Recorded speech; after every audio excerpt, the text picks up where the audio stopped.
All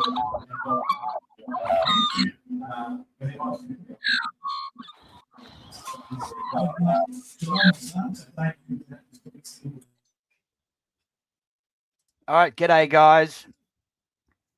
How are we all doing? Yeah, doing pretty good.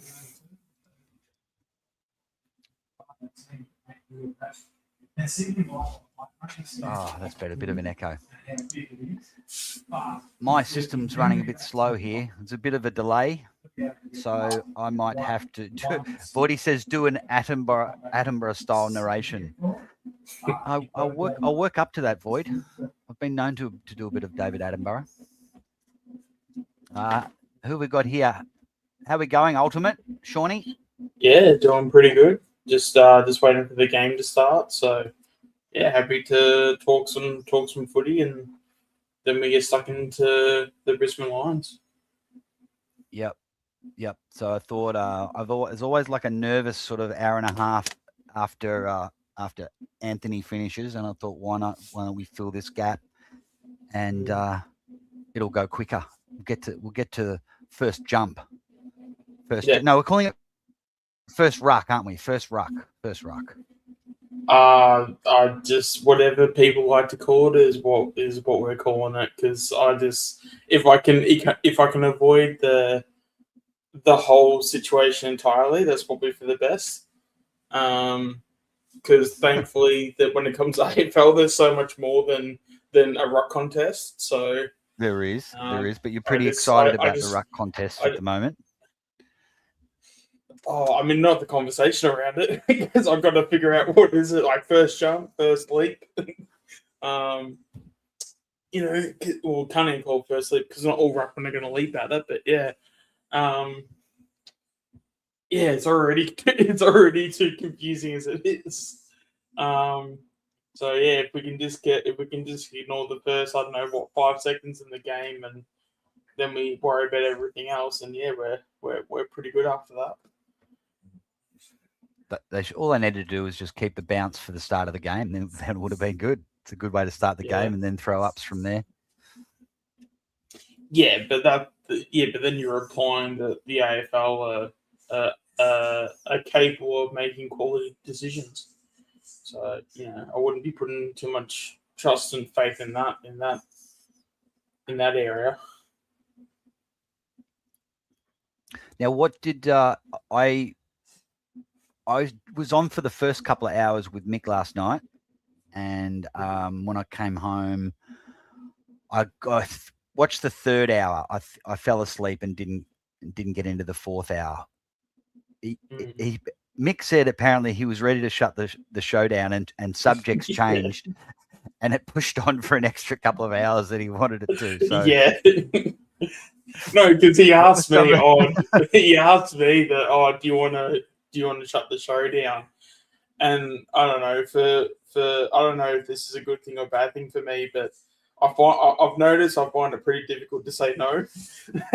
So I basically just sat there at like 2:00 in the morning, being, I could go a little bit longer. And then we went for an extra 90 minutes, let alone an hour.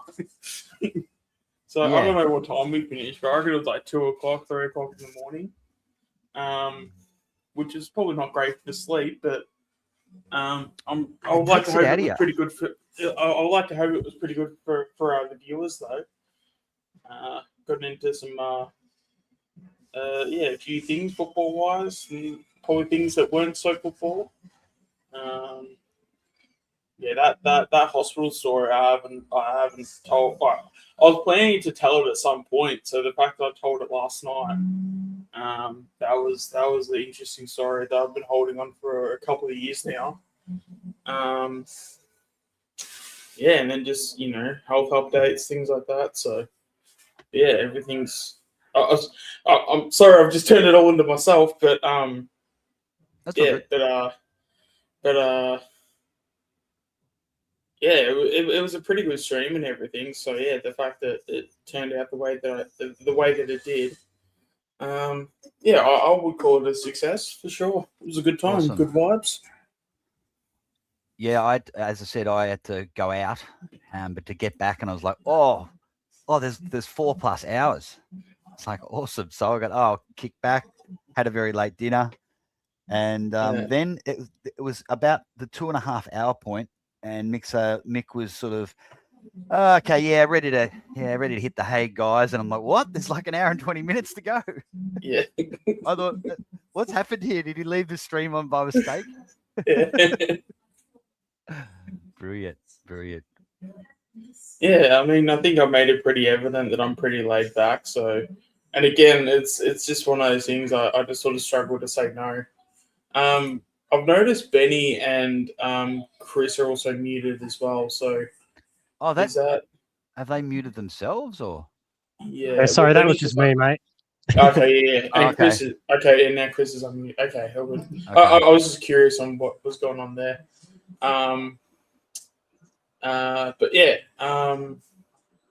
no, but at the end of the day, it's all good vibes and stuff. If we're here for an hour or 10 hours, I guess it is a bit of a difference. But when you're having such good vibes, it really doesn't feel like it. And yeah, what feels like 5 hours feels like 10 minutes at times. It feels like. Yeah. Because I'm pretty sure Mick even said the same, where he's just like, after you get past the first hour, it all just like goes like that, and the next thing you know, you've streamed for 5 hours just talking shit about Collingwood. It doesn't take long to look at the time and go, damn, we've been streaming for 3, 4, 5 hours. Especially once you get into the groove.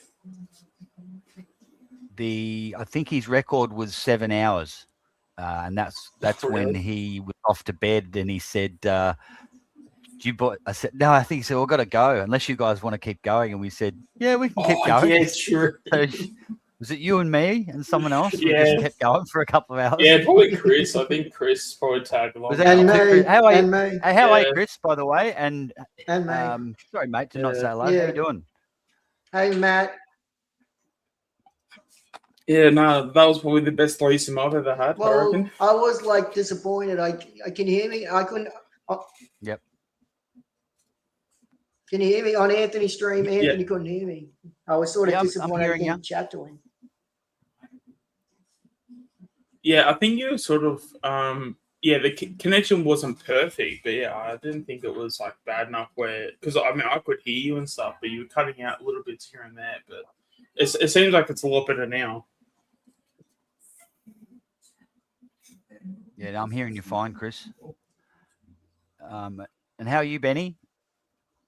Okay, really good, thanks, mate. Yeah, look, like I said, this match came up really quickly out of nowhere, I feel, after that sort of 14, 15-day break, whatever it was we just got over between the last two.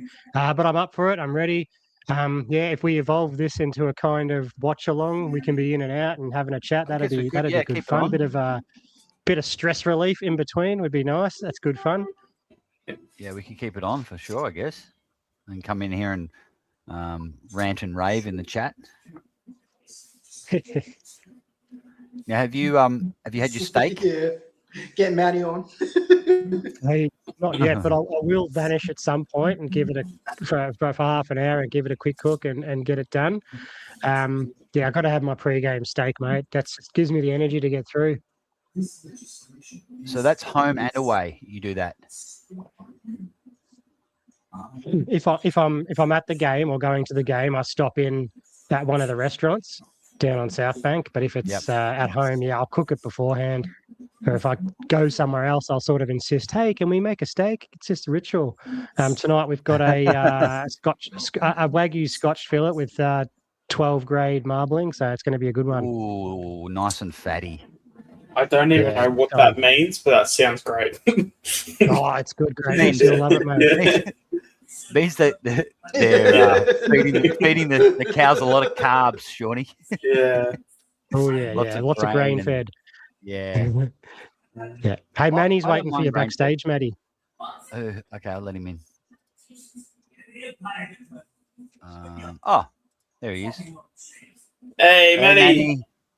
Hey, Wolf, how are you, buddy? Congratulations, mate, on the channel. Hey, listen. mate. Hey, good job, buddy. Good job. I've been watching a little bit. Hey, listen. Everyone's too flat.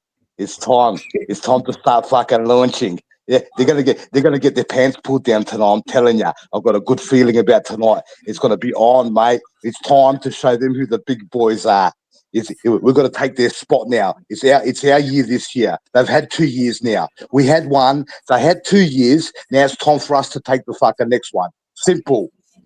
What's going on? Everyone all right? Yeah, pretty good. Yeah, we're good. We're good. What's happening? Everyone confident? Everyone confident? You're nervous? 32 points, Pies.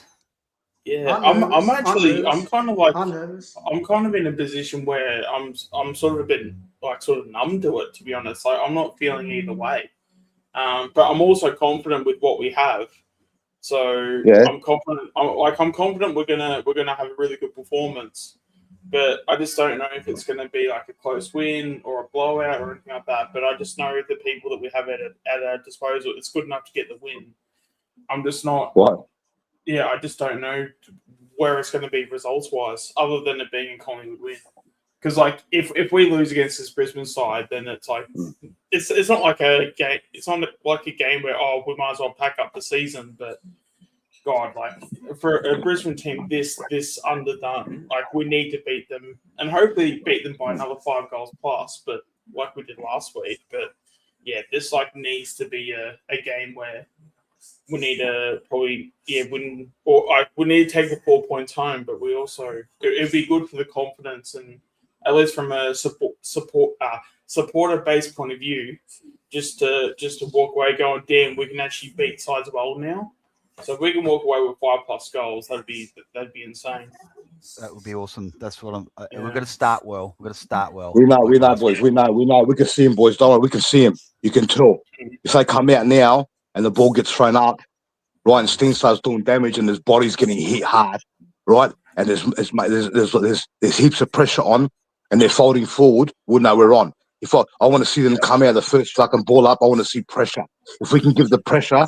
Right, and get the ball spilled out of their hands and just counter-attack them on the way back, get inside 50, lock the ball in, right, and keep getting ball ups, right, and if they get the ball out, fucking get it back in there again and just keep getting it in there, right, just give it to them, break them, first quarter. If we can put 5 goals on them in the first quarter and just buckle them hard, right, all this bullshit, they're not going to play replays of our goals and all this fucking bullshit. You know, you're talking to the Collingwood Football Club. You go play fucking Baby Shark and all these fucking gay songs after every goal, and you're worried about being fucking ruthless now. They're trying to be ruthless. They don't want to play our fucking our goals and our highlights and all this shit.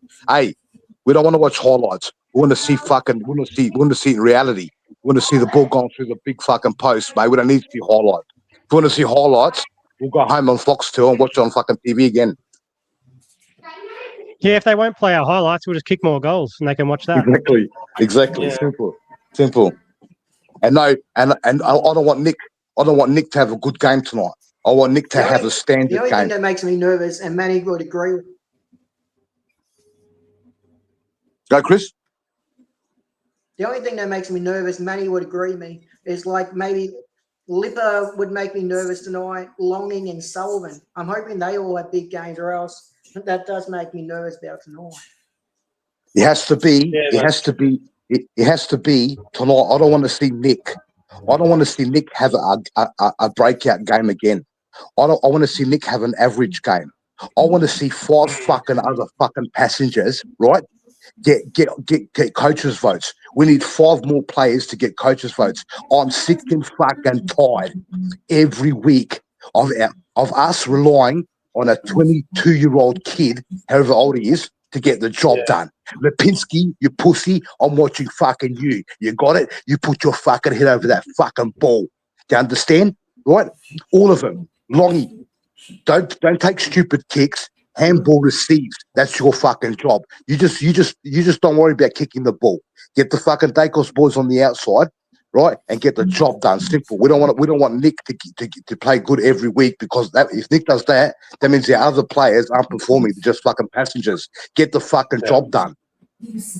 Yeah, and you probably taking Nick Dacos into finals at 85, like 90%. We need him at and he's got a fucking like really like 110%, and we do that. And he's got a cookie. And the kid's got a corky. He's got a corky as well. So if he performs better than their whole team tonight with a fucking corky, well, that means we got passengers. And I'm going to start pulling the covers back. And I'm going to start exposing people like I told Anthony on his show yesterday. His love child, Lipinski, that he doesn't mention, he plays shit every single fucking week. Every week, Lipinski plays like shit. That's why we got him out of the fucking Bulldogs VFL side. That's where we got him from. He needs to lift tonight. Lipinski needs to fucking lift. Jamie Elliott needs to lift. Our forwards need to perform again. We want 2 more goals out of fucking Membry, and we want 2 more goals minimum out of fucking McStay. Simple. Simple. No passengers. Get the job done. There's Paddy Luzansky.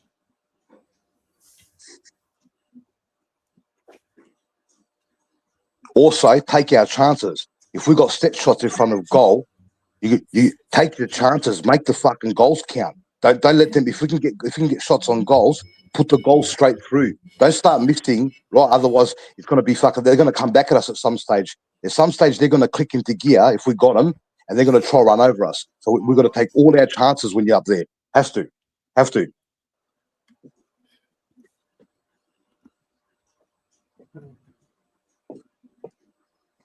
Hey guys, can you guys just hold the reins for 5 or 10 minutes? Yeah, mate. Yeah. All right, Yeah, we'll be back you're soon. all good. Thanks, man. Yeah. Oh yeah, and even for someone like a Swaddling, as much as it's probably a tad too early for him. Like, I mean, I reckon if he has the numbers that he's having and he's like knocking the door down, even if he plays wing or even half back or even half forward, like, well, probably not half forward because like we already have a ton of options in that sort of area. But yeah, but certainly like the wing position, yeah. That's when you know that like Fly's like serious if he's jumping Lipinski and putting in like Swaddling, and that's when you know. I'll probably drop the whole Mr. Safe Bets narrative if he actually does that. If he plays Swaddling over Lipper, then I'll probably drop the whole that whole conversation, because then at least we know, okay, now he's actually genuinely serious.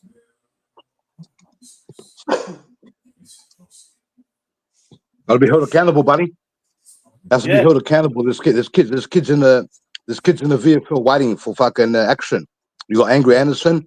You got Swaddling, like you said, bro. You got fucking Westy. What the fuck does Westy need to do, right, to get on the fucking plane? Was he on the plane? I don't think so. No.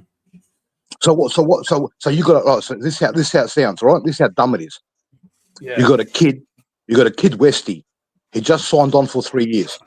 He's kicking bags of goal in the VFL. Then you get some dud Buller, right, from Sydney. He comes in, and all of a sudden, Buller gets a fucking game before Westy does. What should have happened was, Buller should have been made to fucking earn his fucking spot. And yeah, he's up the emergency, isn't he? No, I'm pretty sure he's actually emergency Buller. Oh no, wait, are you talking about Buller or West? Yeah, Buller's up there because I saw him in a photo on the plane. So Buller's up there, but Westy's not. Yeah, I don't think West is emergency. I can check it just to fact check it. It was That's simple. Then if you got McStay, if McStay or Membry does fuck all tonight, you got to drop one of them, mate. You can't just have players. You can't just have players playing one good game out of fucking 7. You can't do that, mate. You got to play consistent fucking football every single week, mate. You got to play consistent. You can't go fucking missing. You know what I mean? Yeah, absolutely. Why get the job done, mate? The job needs to be done. Simple. Apparently, Stu's in the chat saying that he's West is coming off an injury. I'm not sure what injury that is. I know he had a foot issue last season, but I'd imagine he'd be over that. What about you, Sean? You butt up last week, huh? You got excited, last week. I was thinking about you, mate. When that first tap went up, when that first ball up went up, right? And I saw Steen tap it to Nick's. The feeling of the weight coming off the shoulders. When I saw that, Yeah, when I saw that happen, I lost it. Okay, you know what? So, hey, Sean's tickled. So you got a little bit tickled now. I reckon he's starting to rise. I'll say this: like the weight that came off the shoulders, I felt like I lost 20 kilos. There's only one thing taller than Steen last week. Oh, don't go. Took me back to the fucking old days, bro. Took me back to the monkey days, Moncourse days, bro. When I saw that, took me back years ago when I used to watch the boys play. Years and years ago when I saw that Ruck craft. Fucking, I got fucking excited, mate. I said, whoa, look at that, mate. If we can get that shit done every week and get the ball moving forward when at the front 6-6-6 and they can't fucking flood the defensive 50. If we can do that every week, 4-5 times a week, we're going to give it to teams. We're going to give it to teams hard. Yeah, and it's just the thing, like, because I guess one of my things with like Fly as well is that we just don't seem to want to, it's like every time you buy like a loaf of bread and stuff, if you buy a brand new loaf of bread, it's all fresh, right? And I just feel like every team that we sort of announce, it's always the same team over and over again, and that could be fine if you want to have like continuity. But it's just once you inject some freshness into like a loaf of bread, it's a whole different ball game going from, some bread that's a bit stale and a bit it works and you can eat it and you can put it down, but there's just nothing that can just satisfy a real solid like fresh piece of bread. And I know obviously it's probably a bit weird to use like the food analogy, but. Yeah, like I mean, and the fact I will give him credit though, the fact that he's playing Hayes tonight, I thought that is actually a good change because again, it's only the one game, but the pressure and the impact that he had in the VFL, I'm actually glad that Fly is actually backing in on that one. So it might be a bit harder tonight, bro. It is true. Go, Sean, sorry, bro. Go. Yeah, no, but I'm just saying, like, that's the thing though. When these kids are on the up in terms of like their stocks and stuff, that's when we need to capitalize on it. Because hungry, bro, hungry. Yeah. Fucking hungry. The kid's been starving for 4 years, bro. Hungry, you know what I mean? He's been starving for 4 years. Hey, look, that's why players like Lipinski and Ed Allen, they don't fucking put their heads over the balls because their position's guaranteed. Not Ed Allen, but fucking Lipinski's position's guaranteed, right? Yeah. That's why he doesn't fucking put the extra fucking 2% in. You got blokes like Angry Anderson, I'll guarantee you. I've seen him fucking play in their sandful, right? The Pinsky will get out of fucking Angry's fucking way, right? Angry loves body contact. We love body contact. You got to bring hungry players in, players that are starving. They want to pick up the scraps. They want to come in there, drool dripping out of the mouth, ready for fucking action. You know what I mean? I just read it, Betty. I just read that comment. No, I mean, you can't have. We don't need fucking fairy flossers. I've seen the moonwalk done. I've seen the moonwalk. Michael Jackson does the moonwalk. I don't need Lipinski doing the moonwalk, backing out of contests. He's got to put his head over the fucking ball. Simple. Yeah. Who else are we looking at? There's a couple more that I've forgotten about now. Oh, no. You know what else should be happening? You know what should be happening now? What else should be happening now is Darcy Moore should walk into the fucking club, right, and say, listen, Nick, I'm going to give you the captaincy for good now because I can't get on that fucking park. You can't get on the park. Go there and give Nick the captaincy. It should have happened last fucking year. You know what I mean? Give him the captaincy, mate. Let's fucking turn the page and start rocking and rolling here. Sick and tired of all doing this fucking gay shit all the time. I'm just trying to look through the list. There's no one that's really sticking out. I mean, like Elliot. Because Manny, you said it to me. Yeah, but again with Elliot, I'm sort of happy just because Elliot at least has like the runs on the board, so I'm not so quick to throw the VFL conversation out of there. Yeah, but I mean, I feel like Long's always like we're always talking about his spot. His game's perfect for. His game is perfect for. Look out for him. If you can get Houston,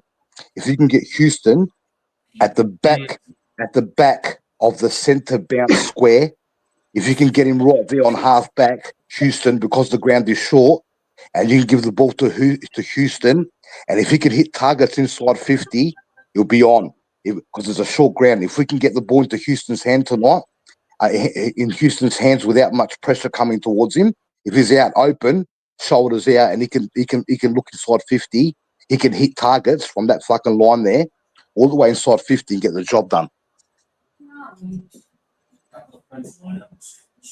Yeah, absolutely. Give it to him. Give it to him good and proper. Mm. They're going to try to cut us up through the middle. You know that, they are. That's how they play. They're gonna get the ball in the back 50. Yeah. And what they do is Zorko runs through, gets a handball receive. Then what it does, Zorko hits the target inside the fucking corridor. And then what happens is they spread. Once they get a mark inside the corridor, they spread.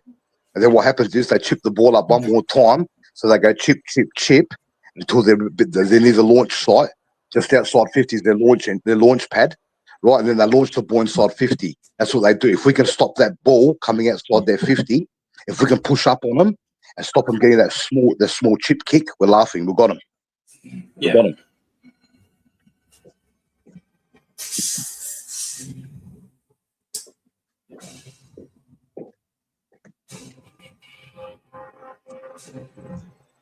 Where's Warble gone? He actually dipped out for a bit. He vanished, mate.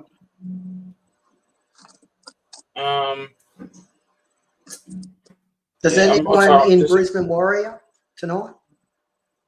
Oh, you're up there, Chris, aren't you? Really. You're up there, Chris, tonight, aren't you, buddy? Yeah. Yeah, you watch it on TV? I'm up in Brisbane, yeah. What time's the game start up there? Yeah. You want to?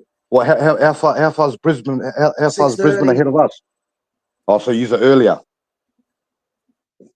Oh, that's all right. We're 1 hour behind you. 1 hour behind Victoria. Oh yeah, no, I'm not in Victoria. I'm South Australia, bro. So that means you're 1.5 hours behind me. No, I was talking about Sean. I was talking about Sean. You're talking about Sean? Yeah. I knew that it was different with South Australia. Yeah. Mm. Yeah, even from the comments, Josh was also saying with like long. Apparently, it's a warning from Fly. So the fact that we've got Angry Anderson in the emergencies is probably a message to. I mean, I reckon it's just of a message to someone like Lipper as well. Oh yeah. As we spoke about before. Yeah, I mean, personally, I'll probably obviously he had a really good game last week, but I'm glad the side got his 30 disposals. Because if he didn't, then he probably would have been in the gun as well. Yeah. And it's a message to Longy too. You're spot on. Do the basics, bro. Longy's just got to do the basic, bro. Do what you're good at. Handball receives out to the runners. Handball receives. Put your head over the ball. Extract the footy. Handball receives and get on the outside to the runners. I wonder how Hazy goes tonight. It's his second game. I don't think they should have played Sullivan. Yeah, Sullivan's not bad, Chris. Sullivan does a few things here and there, but I've seen him. Yeah, anytime when he plays, I don't hate it. Yeah, I don't hate it, but I definitely don't like it. The only reason I'm okay with it is he played 14 games. He played 14 games last season, so he didn't do too bad till he got injured. So we'll see what he does. Maybe it's his first game back. Maybe they should have played someone else. I know about Hazy. I know what's Hazy going to do now. I haven't watched him. Is he stacked it on a bit? He's put on size. Yeah, definitely has. Yeah, might be able to put on. Yeah, I'm pretty sure. I don't know where this is like come from, but I'm pretty sure I heard somewhere he put on about 4 kilos, 4 or 5 kilos. It was about the same as Cochrane. He put on about the same weight as Cochrane in the preseason. Because even someone like Cochrane's put on some weight in the preseason. So Hayes is I think it's about 4 or 5 kilos he put on in the preseason, and you can definitely tell he's definitely a lot bigger now. yeah, so we'll sort of see how he goes and stuff. Because yeah, he's one. I can sort of see him being kind of like a Harvey Harrison sort of type where you kind of don't see him on the ground that much, but then if you actually watch his impact's like he actually does a heap of small things, kind of like Hoskin Elliott as well. He does a lot of the small things, but it won't show. Yeah, but like, that's why we're putting Crispy in the fucking midfield. Because if they got Hayes in there, they might let Hayes run the wing. Could you? Let Hayes run the wing and put fucking Crispy in the midfield. Yeah, I don't know if they're going to do that. That's what I was going to say. Can you put him in the midfield tonight? They're too small against the midfield, Chris. They got fucking big bodies in there, bro. Yeah. Especially that Rainer and Bailey, if they go in there. Could you rotate him like with Geordie, McCreary? Well, you could rotate him for sure. Yeah, that's actually why I reckon Bo's going to get a lot of like time in the midfield tonight. Yeah, I agree with that. Yeah, because also as well, I wouldn't be surprised if that's why we got Sully in the squad, because it's going to be we'll probably shift the magnets around, so we'll have probably someone like a Sully go to half forward, and then that'll enable someone like a Bo to then go into the midfield. And I think he's probably going to get some more minutes in the midfield. This is the game last year this is the game last year when we brought Geordie back. And we come in for one game after he was injured, and he demolished him. He put about 3 goals on in about 15 minutes. Yeah. Geordie might do some damage tonight.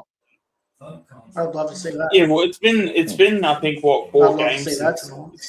Yeah, because like the St Kilda game, he kicked like 3 goals, had about I don't think it was 20. I think he had 19 touches, but yeah, he normally has like 1 good game in every 4. So if that ratio is right, then you would think he plays a good one here. So yeah, I mean hopefully that's right, because yeah, if he has a good game here, then that goes a long way to us winning. But I mean, yeah, I think especially with Brisbane having the outs they have, I feel like we should be winning this, and we should be winning this well. But as a Collingwood team, we just don't smack teams. Like, we just don't beat teams by 10 goals. But yeah, if we walk away with anything between 5 to 6 goals, you can probably call that like a 10-goal win. They're coming off a 5-day break, bro. If we can break them, they're coming off a 5-day break. If we can break them in the first half and just give them punishment, I reckon we'll run over them. Well, we're coming off 6-day break, eh? Yeah. Yeah. Oh, we'll soon find out, boys. We'll soon find out. Not long now, mate. Yeah. Do we think, so with someone like a Penderbury out, that's a lot of experience out. Do we think we're going to be affected by that at all? Well, Sidey's got to step up now. Sidey and Nick. Nick's got leadership as well. Every time I watch Nick play, I watch him closely, and he points to positions. He starts pointing places, like he points his finger. He goes, "You go there, you go there." Nick's onto him. Every time you watch Nick, he puts it on the players, and he shows them where to stand and stuff. He knows, mate, Nick. Yeah. Bruzzy's a fucking leader, mate. Hey, Bruzzy's a leader. That's why I get pissed off with Lipinski, because when you see Bruzzy the last 30 seconds of a match and he dives in to spoil the ball against fucking G-Stringer, right? And he puts his body on the line. That's what you want to see out of a player like Bruzzy. You know what I mean? You want to see constant attack on the footy for the whole 4 fucking quarters. You don't want to see players going missing. You want to see all of them performing at the same time. You know what I mean? Yes, absolutely. I don't know. Yeah.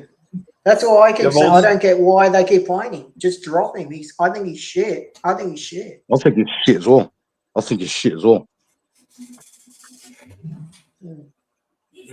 What's your thoughts on Zach Bailey? Given he's a free agent, would you guys go after him? Fucking oath, bro. Take him straight away. I'll give him 1.5 even. He's a game breaker. Yeah, fucking oath. Did you see what he done last week? Did you see what he done against us? He's worth it. He's worth it. Fucking oath he is, mate. Though, I feel like 1.5 is a bit too much. Listen, bro. Put it this way: if we can give him 1.5 to get him over, and you got game breakers in there, just say you got Nick and you got him, Bailey, and you get Butters as well. Say you get 2 of them, Butters, and you get Bailey as well, and you got Nick in the middle. You know what'll be happening, boys? There'll be stuff happening you never seen before. There'll be some shit going on in that midfield that we've never seen before. There'll be some Greek dancing and shit. I'm telling you right now, boys. If we can snag a couple players and put him in there with Nick, there's going to be shit going on that we've never seen before. I could just see it happening, boys. I'll give him 1.4. Yeah, especially some guys with some explosive pace. It's just that for me with like Bailey, I just in terms of what he's dished out over a season or over, just the entirety, it just hasn't been, it hasn't been to the level of a premium player. Like he's just been that probably tier under it. So he has burst, bro. He has burst. He has burst. Like you'll see him, he'll kick 2-3 goals quickly. He's like a Jordan De Goey's type, but a younger version. But he has burst. Yeah. Oh, I'm taking Butters before him, bro. Don't get me wrong. I'm taking Butters before him. Shawnee. Yeah. Personally, I would say this, Sean. He's a gun. We need guns, like Manny says. He's a gun. Yeah. When he comes. So with Bailey, I know Bailey's like really, really good. But what I'm just trying to say is that if we're throwing 1.5, we're throwing like, premium money at him. I just don't I'm not confident just fully backing and be like, hey, that's going to be worth it. At least in terms of, because I know from all the good I see is like great. Like there's nothing wrong with he's good. But again, I think with the whole Jordan De Goey comparison, that's probably where I have my concern is that Geordie can be amazing. You watch Geordie's highlights and you go, holy shit, that's amazing. But if but in its entirety, if we look at Jordan De Goey, we also, as much as we need to be in awe of his highs, we also kind of need to be concerned of his lows as well, in a sense. And I think with Bailey's like the same. And yeah, you could look at it and go, well, that's just what you get with those types. Okay, cool. That's probably a fair argument to have. And I'm not saying, oh no, don't get Bailey, because I am a fan of him. I'm just sitting here going, hey, I'm just not so quick just to jump at 1.5 mil for someone like Bailey, if that makes sense. Yeah, but bro, don't give away. Let's play. It's either we give Bailey 1.5 and get a good player that breaks games open and he wins games for his football club. I've seen him win plenty of games. I've seen him just bust through packs and kick goals. Or what we do is we split that 1.5 up, right, 750 each, whatever it is, and go get 2 C graders or fucking B graders, and they play like shit every week. I'd rather just go get Bailey, so at least I know what he's going to give us, right, and pay him after we pay Nick. Nick's going to have to be on $2 million a season. So Nick's contract's going to have to be $2 million a year over 10 years, $20 million plus endorsements, plus everything else to keep him at the club. Yeah. And also from a Collins perspective. And I go back to that grand final. But also, I go back to that grand final. He killed us. He stripped us. I will say that the 23 grand final against us, he was pretty close to best on ground for Brisbane for sure.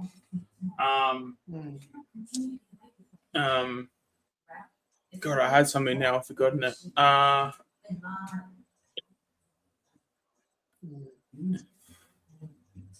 Damn, I had a really good point now, I've forgotten it. It's Butters. It's Butters first, bro. Butters first.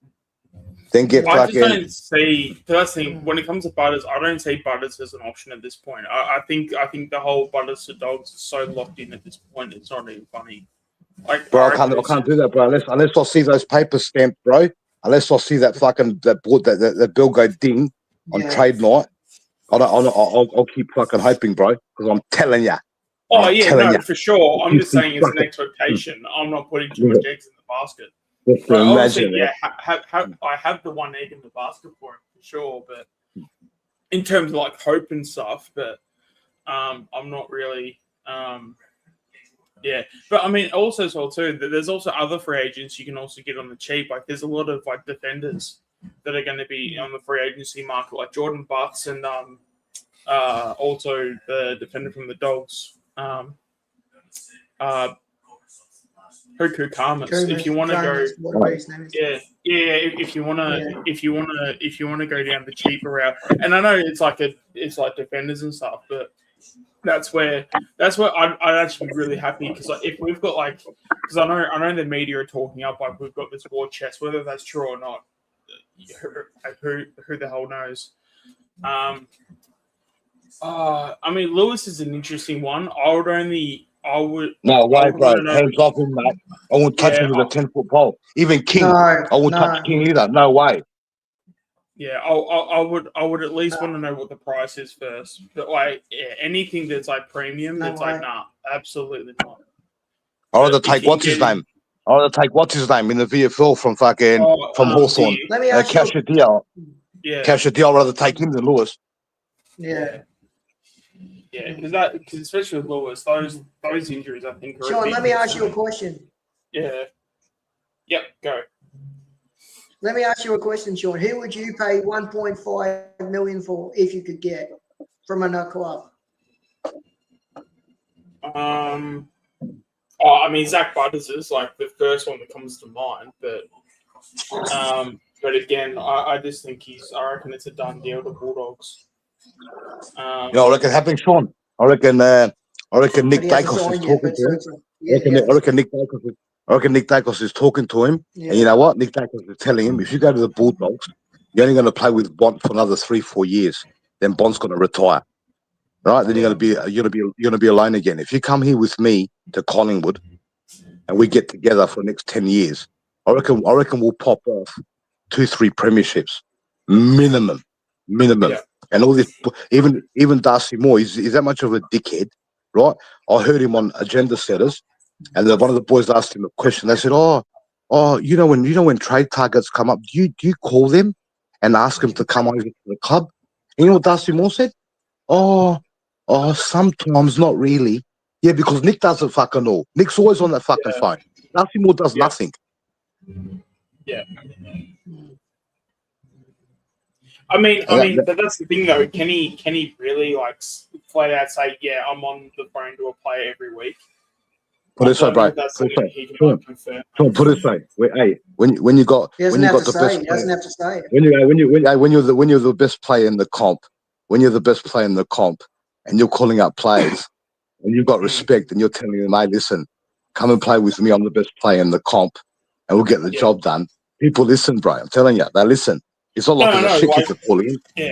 Yeah. So I completely agree with you. It's just, and again, like you're talking about something I haven't seen in like full context as well. So I don't know how he also said it as well, because obviously when it comes to players through the media, they're not always going to tell like the full truth, right? And it could just be a thing of he's probably not dumb enough to think that if I just say I don't talk to anyone, he probably knows people are going to smarten up and go, well, obviously you talk to people, so that's probably in the back of his head. Depends what he wants, bro. Yeah. Depends what he wants. There's pros of joining the Collingwood Football Club. Whether he wants to go play at the fucking Marvel every fucking weekend in front of 40,000 people, but he strikes me as a big time player. He wants 90,000 people. He strikes me as an MCG specialist, not this fucking Marvel, right? 40,000 shit kicking fucking fans, right? Traveling every week. I reckon he wants 15 games of the MCG. Smack bang, like Nick, as if Nick's gonna leave now and go to Tasmania, right? Go to Tasmania and do what? Go open up a fucking Tasmanian devil farm. Is that what he's gonna go do? What's he gonna go do there for? He's got to travel every week. He's got to go play there in the not going. He's definitely. Yeah, he's got to go. I'll say this with Nick. There is. It's the AFL. And it's the media that's pushing. Like the media are trying to push it as if it's like a 45-55. In terms of him staying or leaving. But really, at the end of the day, I think there's like a 2% chance he goes. But it's only because Tassie. It's that fucking McClure. It's that McClure. Hey, you know what else? Gary Ablett should tell him? He's pushing that Sam McClure. You know this bullshit. Let me tell you something, because I see things people don't see. When I watch football, I watch every game, and I see things people don't see. I notice stuff that people don't see. You know how people call Gary Ablett Jr. a Geelong great? Yeah. You told me, is he a Geelong great? Gary Ablett Jr., is he a Geelong great? I mean, he definitely I don't think he is because he went to Gold Coast. No, he's not. You know how I know he's not a great? I'll tell you how I know he's not a great. Because when they built the new stand at Cardinia Park there recently, guess whose name they put it under? Gary Ablett Jr.'s father's got a stand. It's called the Gary Ablett stand. When they built the new stand, guess whose name they put the stand after? Gary Ablett Jr. is your best player. If he was a great, you know what the stand would be called? It'd be called the Gary Ablett Jr. stand. Guess what the stand name's called? It's called the Selwood stand. Because they don't look at him as a great. Because he left the club, he's not a fucking Geelong great. He's a good Geelong player, but he's never going to be a great. If Nick Dacos leaves the Collingwood Football Club, Nick Dacos will never, ever be a Collingwood great.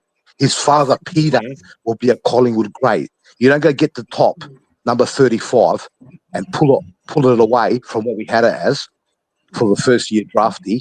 You put that on your back, and you go into the club, and we draft you, and you go around with all the kids that love you now, and they've got your number on your back.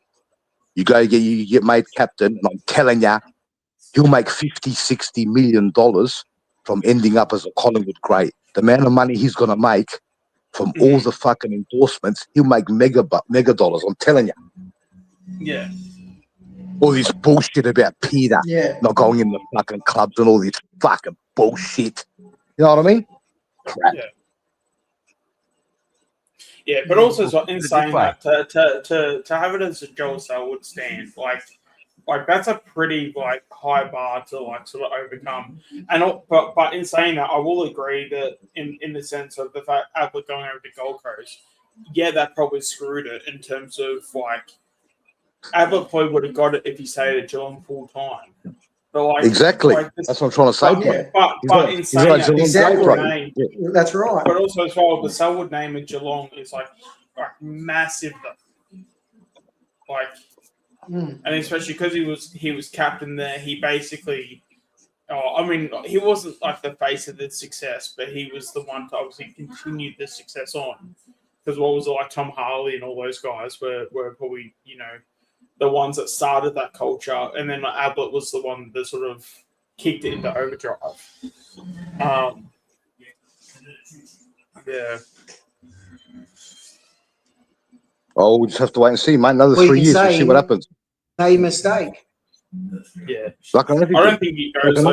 You can say Ablett made a mistake. Yeah. Ablett made a mistake, all right, but people say that Nick talks to Ablett. Nick talks to Ablett. Really? Really? Nick plays. Nick wants to play fucking. Nick wants to play. Nick wants to play the MCG, buddy. Nick doesn't want to play a fucking Launceston, fucking Bloodstone Arena there, right? When it's got fucking icicles falling down from the sky. Freaking fucking God. What's his missus gonna do there? Huh? Yeah. What's his missus gonna do there? Especially as well too in the process of Ablett going to Gold Coast. Ablett took the money because his dad wasn't in a great spot financially, because basically his dad was basically leeching off him. So because Peter and also the other thing as well too, and you can be but Peter had financial issues, blah blah, all this stuff. Yeah, he did, but then he overcame it and he became better for it. Where Ablett I don't know how people. I don't know how people accepted him going back to Geelong, mate. I wouldn't have taken him. Yeah. If Nick prostitutes himself and goes to Tasmania, he's lost my full and respect. To me, he's nothing. If he does that now and he disgraces his father's name, the bloke that made me a Collingwood supporter, if he fucks off and he goes to fucking Tassie for the money and he becomes a prostitute, it's over. I don't want to see him again. I don't give a fuck about him, not even one little bit. It's over and done with. Now I love him. I love him now. Yeah. I'll back him up 100%. But if he leaves the club, mate, it's fucking over. I'm going to disown him in a matter of seconds. It's over instantly. Yeah, he would regret it. But also in terms of Ablett though, but that's the thing. In terms of Ablett though, what I'm trying to say is that Ablett had the push to go to Gold Coast, where if anything, Nick has the push to go away from Tassie, if that makes any sense. So it's so basically Ablett got pushed to go to Gold Coast, where it seems like for Nick to get to Tassie, he needs to get Like he needs to get pushed there, but like there's no like pathway where he's going to get there easy, if that makes any sense. Like there's no trying to think of a word. There's nothing advising Nick Daicos to go to Tassie. Yeah, obviously Tassie can go. He's like a ton of money. I would have made him captain, Sean. I would have tested him out. You test him out. If he wants to be captain, you test him. If you make him captain, if he accepts the captaincy, he knows he's going to be captain for 10 years. If he accepts the captaincy, he's staying. If he says, no, I don't want to be captain, then you can put a fucking stamp on it. He's gone. Guaranteed 100%. That's how you test him out. You say, right, you're captain now. You want to stay? We'll see. If he accepts the captaincy, it's all bullshit. But if he says, nah, I'm not ready to be captain yet, right, and he comes up with all these fucking stories, then there's something else. Yeah. I'll tell you what, Sean, he put it this way. Ask yourself, and we could never know this, but do you reckon Gary Ablett Jr. regrets going to Gold Coast? I reckon he does. I reckon he does. I reckon he will. Yeah. In terms of his... yeah, fucking... I agree. Absolutely. You could get him. You catch him. It's okay. And you know what happened? Boys? You know how I know he's on a Geelong great? Because I was watching Geelong play one day. And you know what happened? The camera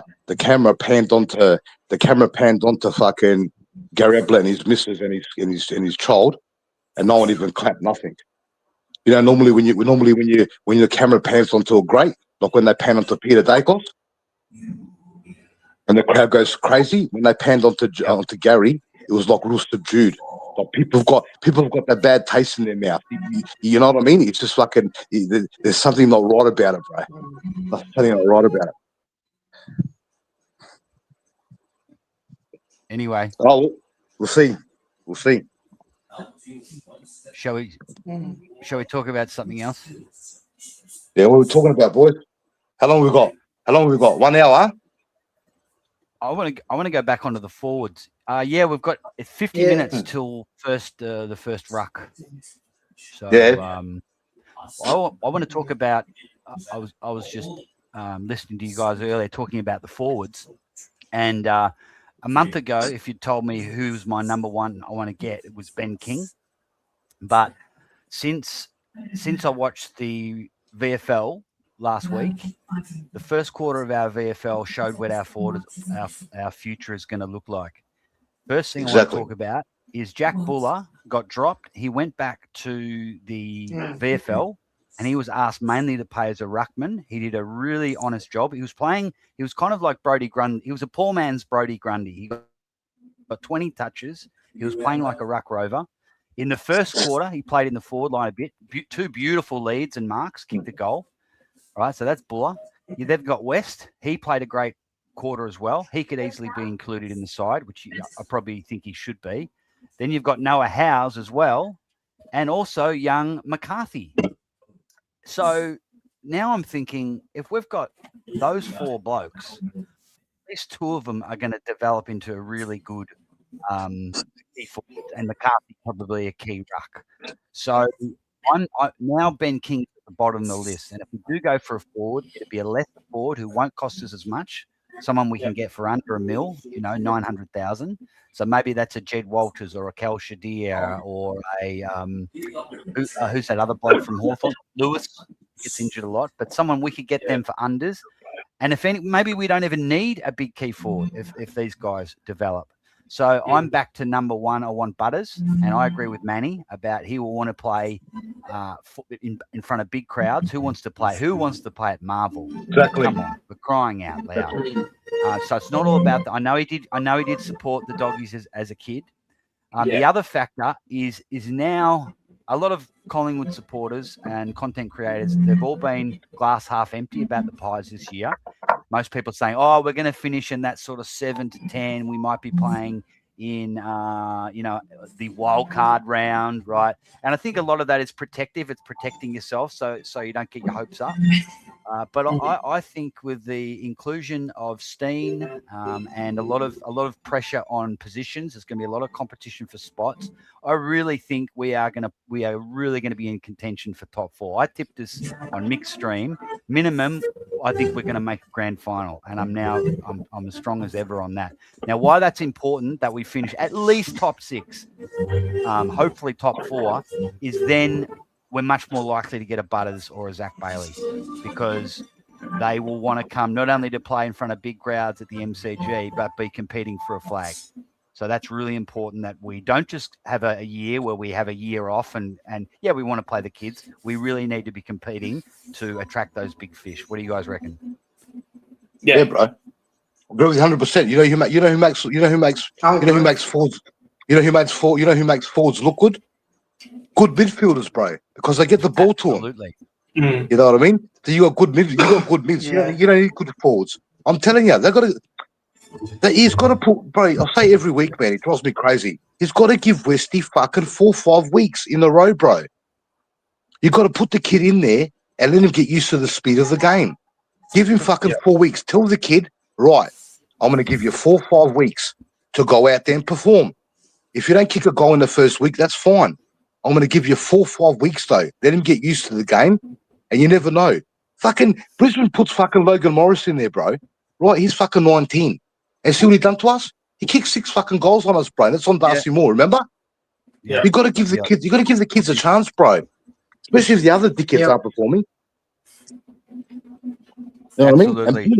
And Buller should have played better in the VFL this week. You know why? It's because he had a taste of the AFL, and the AFL's fast. So for him going from the AFL into the VFL, he should have had a great game, because he had a game in the AFL. But the only person I saw have a good game again in the VFL was Westy. Westy again was taking marks again, kicking goals again straight away. Westy. Exactly. Why would you go pay $1.5, $1.7 million?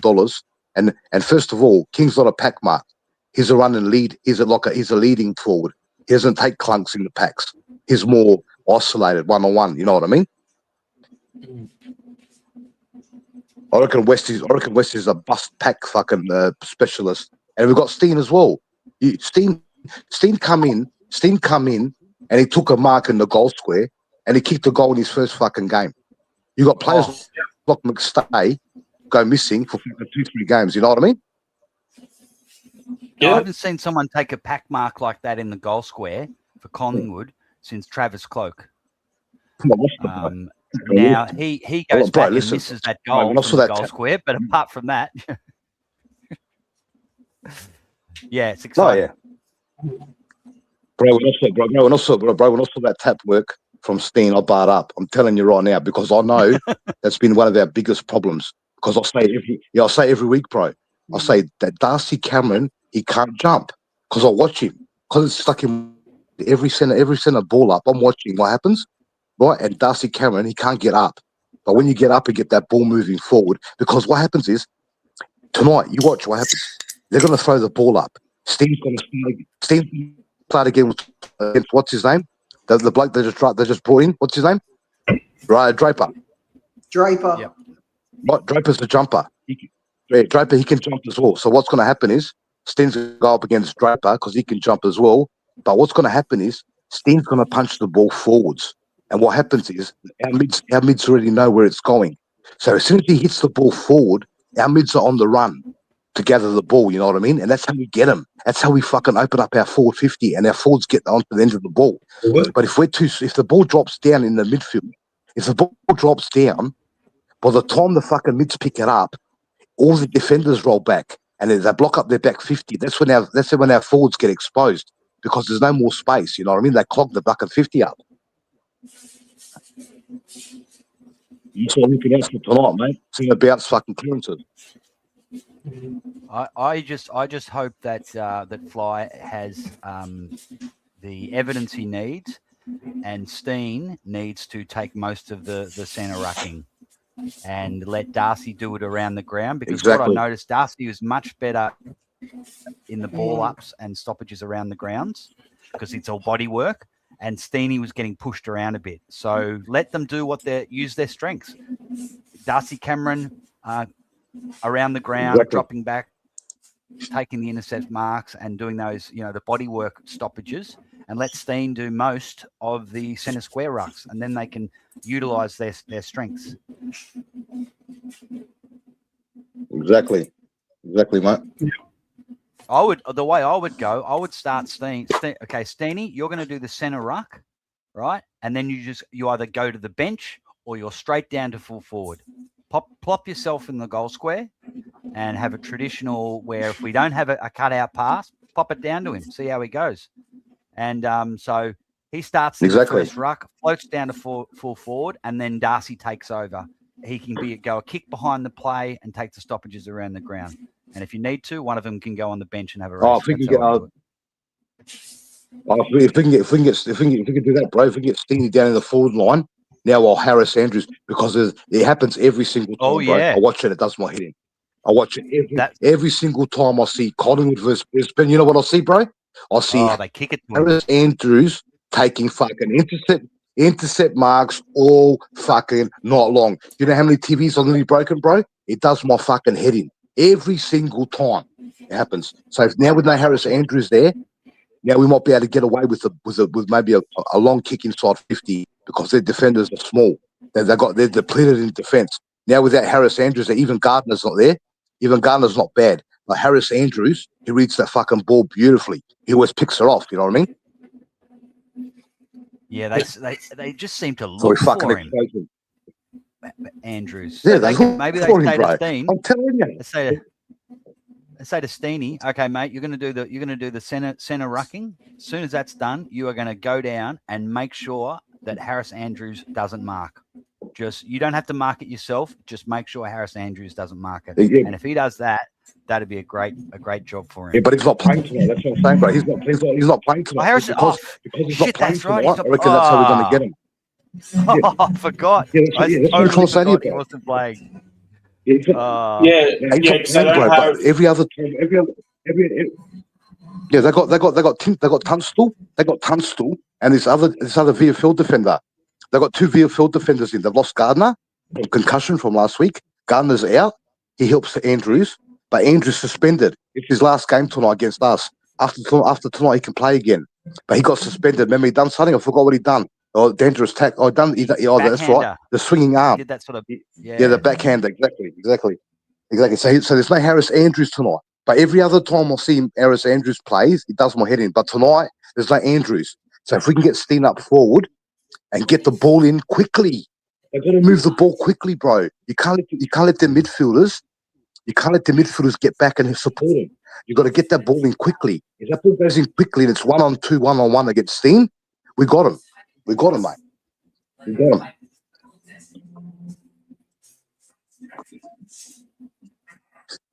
Yeah, I agree. Yeah, because I'm pretty sure you've also got Hugh McCluggage just been ruled out as well. So there's plenty of outs. Yeah, we should. I'm also doing a job. I'm doing a job. I'm doing a job on two players of theirs. I'm doing a job on them. Number one player, Kitty Coleman. All right, I'm telling Lipinski, you're half forward, buddy. You know what your job is today? Your job is to start Kitty Coleman. On him. I don't want Kitty Coleman on his left foot carving us up, number one. Number two, Hazy. You know what your job is, Hazy? Your job is to get on Zorko. Because you can stop Kitty Coleman. They're their ball users. That's why out of back 50. They're the ones that cut us up. If you can stop Zorko and you can stop Kitty Coleman, middle, we got him.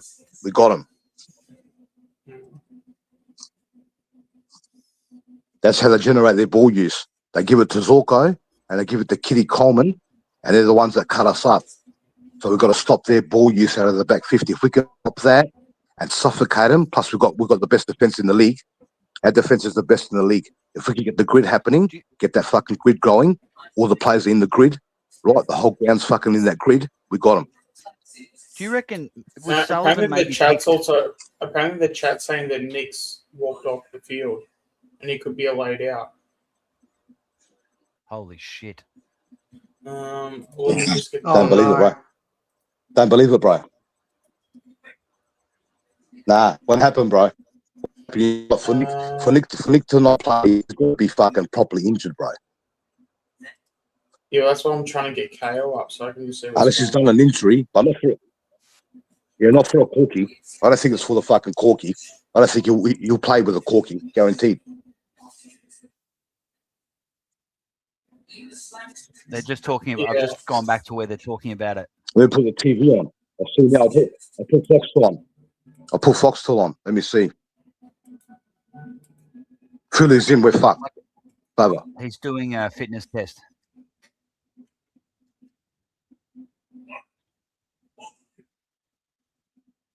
Now, Shawnee, if I share the Fox feed, am I going to lose? Am I going to get copyrighted and stream will go down? Yeah, anything that's like video, Yeah. anything that's video AFL related, you'll probably get taken down. What about if it was just a sound? You've taken a massive gamble. I have done it. Yeah, you go for that as well, bro. Yeah. All right. I'm going to find to out it. you're done.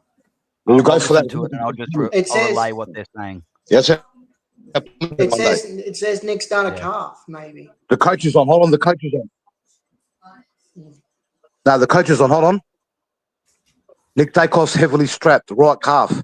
Concerns building around Nick Dacos heavily strapped right calf. So it's a corky, bro.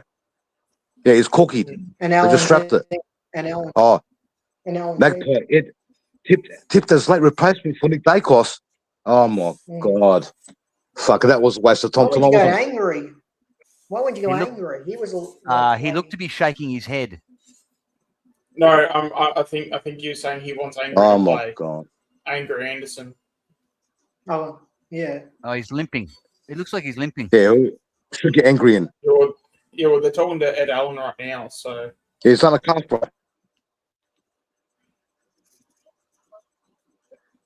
Don't risk him if he's not good. Yeah, don't fucking risk him. Give Angry a go. Magpie Superstar in doubt. No, it says Magpie Superstar in doubt for tonight's game. He's not ruled out yet. It's just in doubt. No, not yet. So they're making a decision now. They're making a decision on him. See? Yeah, because they're talking to Allen right now. Might be calf tightness or something. Yeah, but they're talking to Allen right now, though. With Allen right now.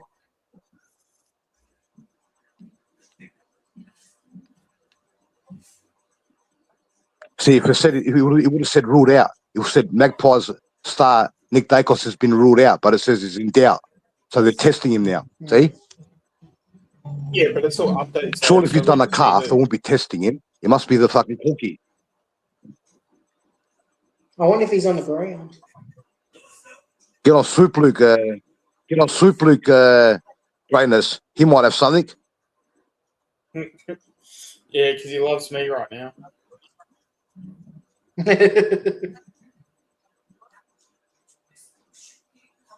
He gets fucking scoops. He goes there and fucking goes inside there and fucking bends over for him. No comment.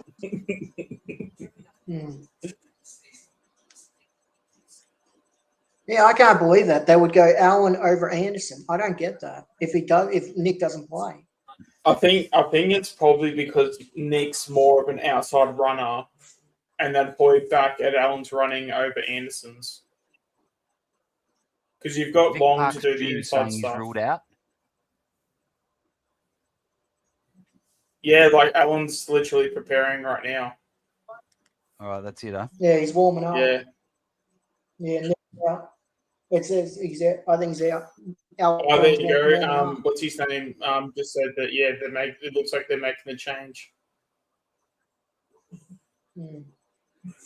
Oh my God! Well, you know, we said that dropped us 20% from winning this game. 20% instantly. That's how much of a blow this is. It's a fucking blow and a half now. If we get the job done without Nick, then we're laughing. Actually, we should get the job done without Nick. Now's time for the others to step up. Now it's time for the others to step up without Nick. Yeah. All right, boys, take it easy. Okay. Awesome to have you on, Manny. Thanks, mate. All right, have a good See night. you, boys. Manny. Thanks, Wobble. Go, guys. Thanks, Wobble. Thanks for having me on, brother. No, anytime, man. See you, See you, Chris. Manny. We'll see what happens, boys. Lift. We need lift See ya. tonight. Now we need to make a lift now. Now we've got to. Don't get flat, boys. If Nick Dacus is, it's time to lift. See, boys, lift. Yeah, we need a few 1%ers See to ya. up the line. Yeah. I think this could be a Mm. blessing. Yeah. Because It's also Manny was running- it also forces Fly to play Allen probably in the middle as well.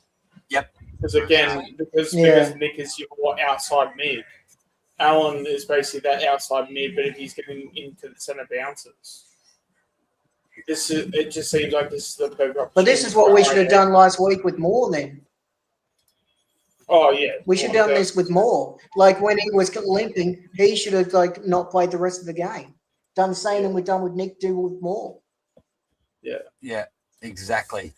And they've learnt their lesson. I guess this sounds stupid, but they don't want to take a risk with Nick, but they'll take a risk with one of our major key backs, who's the captain. Especially when it's before the game, though. Yeah, you got to pay, like, when you're in game, yeah, I still wouldn't have risked more myself, but in game, you sort of say, okay, if we're thinking he's not going to do damage, we'll play. But before the game, you pull our best player out of the bloody thing, and hopefully it's not a Nick. Hopefully it's just so to speak. Hopefully it's just that Corky playing up a bit, and there's a bit of contusion in there, and that's all. Yeah. Well, time will tell. But who goes into Nick's position now? Who goes into Nick's Allen. position now, would you say? Yeah, I really hope Hopefully it's Allen. Allen. Yeah, I reckon. Alan has to grab it by the nuts. This is his chance, isn't it, Absolutely. mate? Yep. Absolutely. That's why this could be a blessing. Imagine if he goes out and plays has 25 and kicks a goal or two, and Yep. He gets the midfield time now. It's as simple as that, right? Yeah. Yeah. That's what I should mean, happen. It's not. If he's It's on the not wing, I'll be necessarily- annoyed. Yeah. But also, in terms of the player, What Ed about Allen, because of his running capacity and his ability to play as an outside mid, that's what Nick Dacos does. So if he plays that in the middle, he can definitely, he was literally playing that role in the VFL last week. So, could you see like Lipper or maybe in there in tonight? G'day, Nick. I mean, I could definitely What's up, see boys? it. But, It's all happening, mate. What's happening? Have you heard the news? Have you heard the news? Nick's out, Nick. Mate, Nick's I've been out. listening this whole time. I just took my mum Nick's out. through the shops. I'm walking through the fucking aisles of Coles, listening to you guys, and Manny's going up his fucking tree. How good's this, Matt? Hey, Matt, Yeah. are you going to go Yeah, all the Mick. way through? Are you going to go all the way through? Yeah, may as Just well leave just it on, I reckon. leave it on. Yeah. Yeah, we'll for sure. reconvene at like quarter time and half time if anyone's on, and we'll have a quick chat, I reckon. I'll go through to Anthony. When Anthony starts, I'll turn it off. I'll probably go in about 20 minutes, but because I got my dad here, so I'll watch the footy with my dad, and then I'll sort of see how I go half time, but definitely post game I'll definitely stick around. So he's definitely out? Yeah, he's definitely out. Yep. All right, hey. Yeah, he's As out. Matt Alan's was warming saying up. before, Alan's He warming looked up. cooked. Alan's in. As Matt was just saying before, it could be a blessing, guys. Yeah. We've got to show that we don't rely on him, mate. Yep. Mm.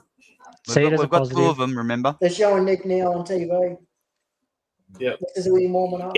Well, it's round He doesn't 4. look Like, like he's warming up. there is zero reason to be risking someone like Nick Dacos from round 4. Give someone like Ed Allen a go, even if you lose the game. Like we need to show a bit more intent with developing some of these guys. Yeah. So, and again, I reckon because of the outside game, that's probably why they went Allen. If it was someone like a Ned Long, you'd probably go Anderson. But no, I personally don't mind the call, even though Anderson's probably more of a favourite at the moment. But in terms of a like for like, Allen's probably better suited. Yeah, it'll be. Yeah, I like the call. You don't risk Nick. You don't risk him. Yeah. Exactly. And the thing is, we get to see now, all right, if we fucking pull this off without Nick, It's an absolute fucking. Oh, how good would it be? Imagine if we win by 30 plus without Nick as well, too. If it's like a solid win, Yeah. you know. You remember this? This gives me vibes of what was that game once we played against Port away without Buckley or something, and fucking Licuria got about fucking 80 possessions. I don't know if anyone remembers that. It's something it's like a vague It's memory going. of that, That's going back a fair bit. That probably would be about 20 years ago. Yeah. Yeah. Now the pressure's on Geordie to stand up tonight. I would say the pressure's on Geordie and Sidey. Oh yeah. Or actually, Josh, instead of having- put Josh in the middle, mate. I was just about to say that because I got you, mate. I got him before you, mate. Yeah, no, so, yeah. That was what We the got you, other Sean. one. Zach Bailey's audition game. That's another thing, mate. I'm cooling off on King lately. I don't know, man. I'm cooling off a bit. It's such a me weird too. one because we do need key forwards that are ready to go now, but we've got plenty of future key forwards. So it's like you want to like pull the trigger on like someone like a King, but then like why should we pull the trigger on someone like a King when you've got like a Zach McCarthy and a Noah House coming through? Because I think I'm starting to get more and more bullish on Noah House even. Especially because he is the one where he's similar to like a Charlie West, where he can take the pack marks and he's that big physical body that can play full forward. Yeah. Apparently people in the comments saying the call hasn't been made yet. I'm looking on Twitter right now. There's nothing confirmed. Like I'm getting latest updates. It's saying they're probably going to leave it right till the last fucking second, mate. If there's that much doubt, just make the call. It's not worth the risk. Yeah, exactly. Yeah, it's round 4. Yeah. Like, come on.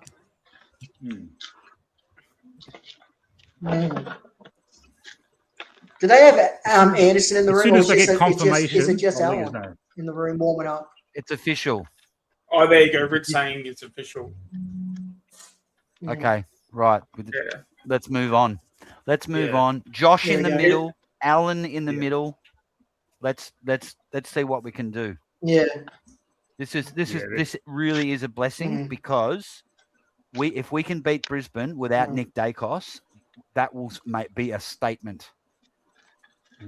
Especially So, by the media, because the media won't have shit to say Yeah. at that point. Yeah, they'll find a way to make it negative, but we will know just ourselves that will be a statement. And Really copied the fucking other thing is, in training. Fucking by the way, let's welcome Age. He's been sitting there for a bit. Hello, Hey. Age. That's all right. How are you, lads? Adrian. Bit hard to get a word in. Hey, Sorry. Yeah, Welcome, that's all right. welcome to the 24-hour Collingwood experience, mate. I It just know, doesn't I end, know. mate. I was helping the partner little one down, and I had you guys in the earbuds, and then all of a sudden I start hearing Nick's out. I go, oh, for fuck's sake. So yeah, well, look, it is what it is. Good opportunity, great opportunity. They're still I'm keeping my tip.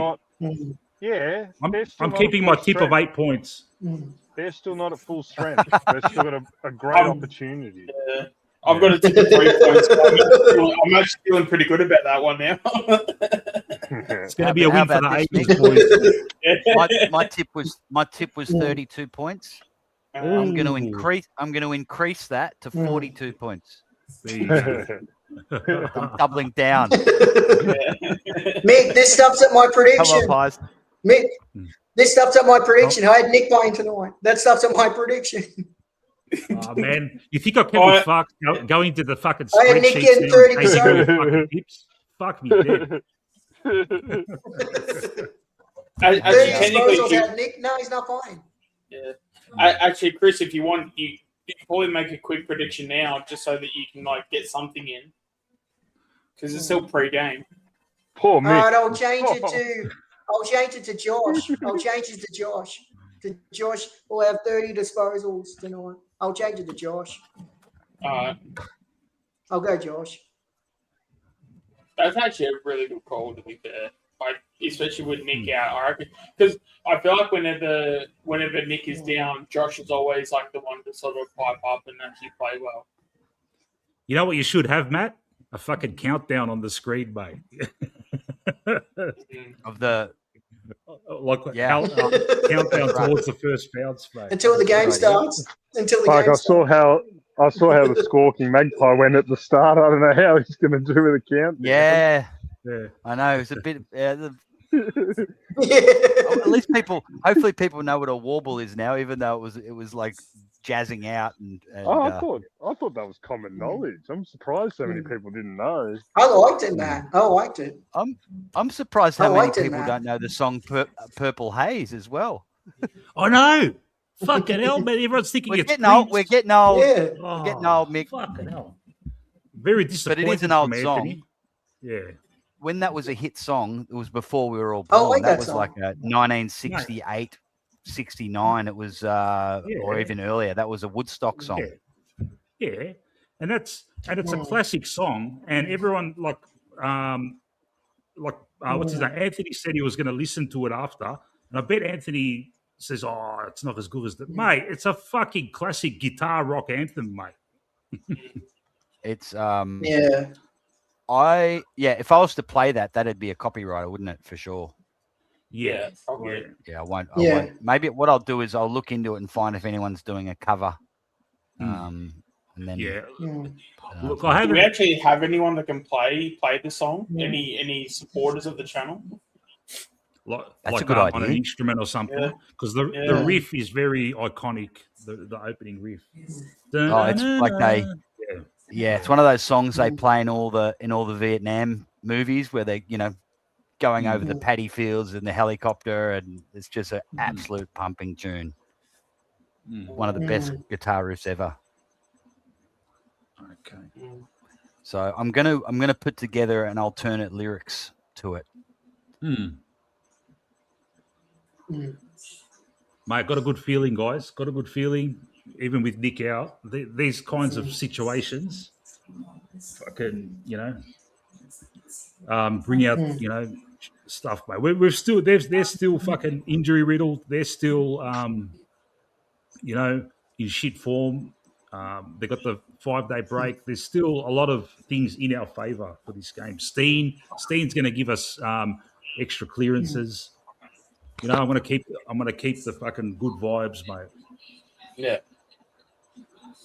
And also as well. Well, it makes me happy McCluggage isn't playing any injuries. Yeah. And another point I was just about to make. As much as Nick is out, Brisbane have so many more out too. So yeah, it's obviously a massive blow that Nick's out, but come on, like our team should be a lot better than they're still, even with Nick out. So yeah, we should still be winning this game.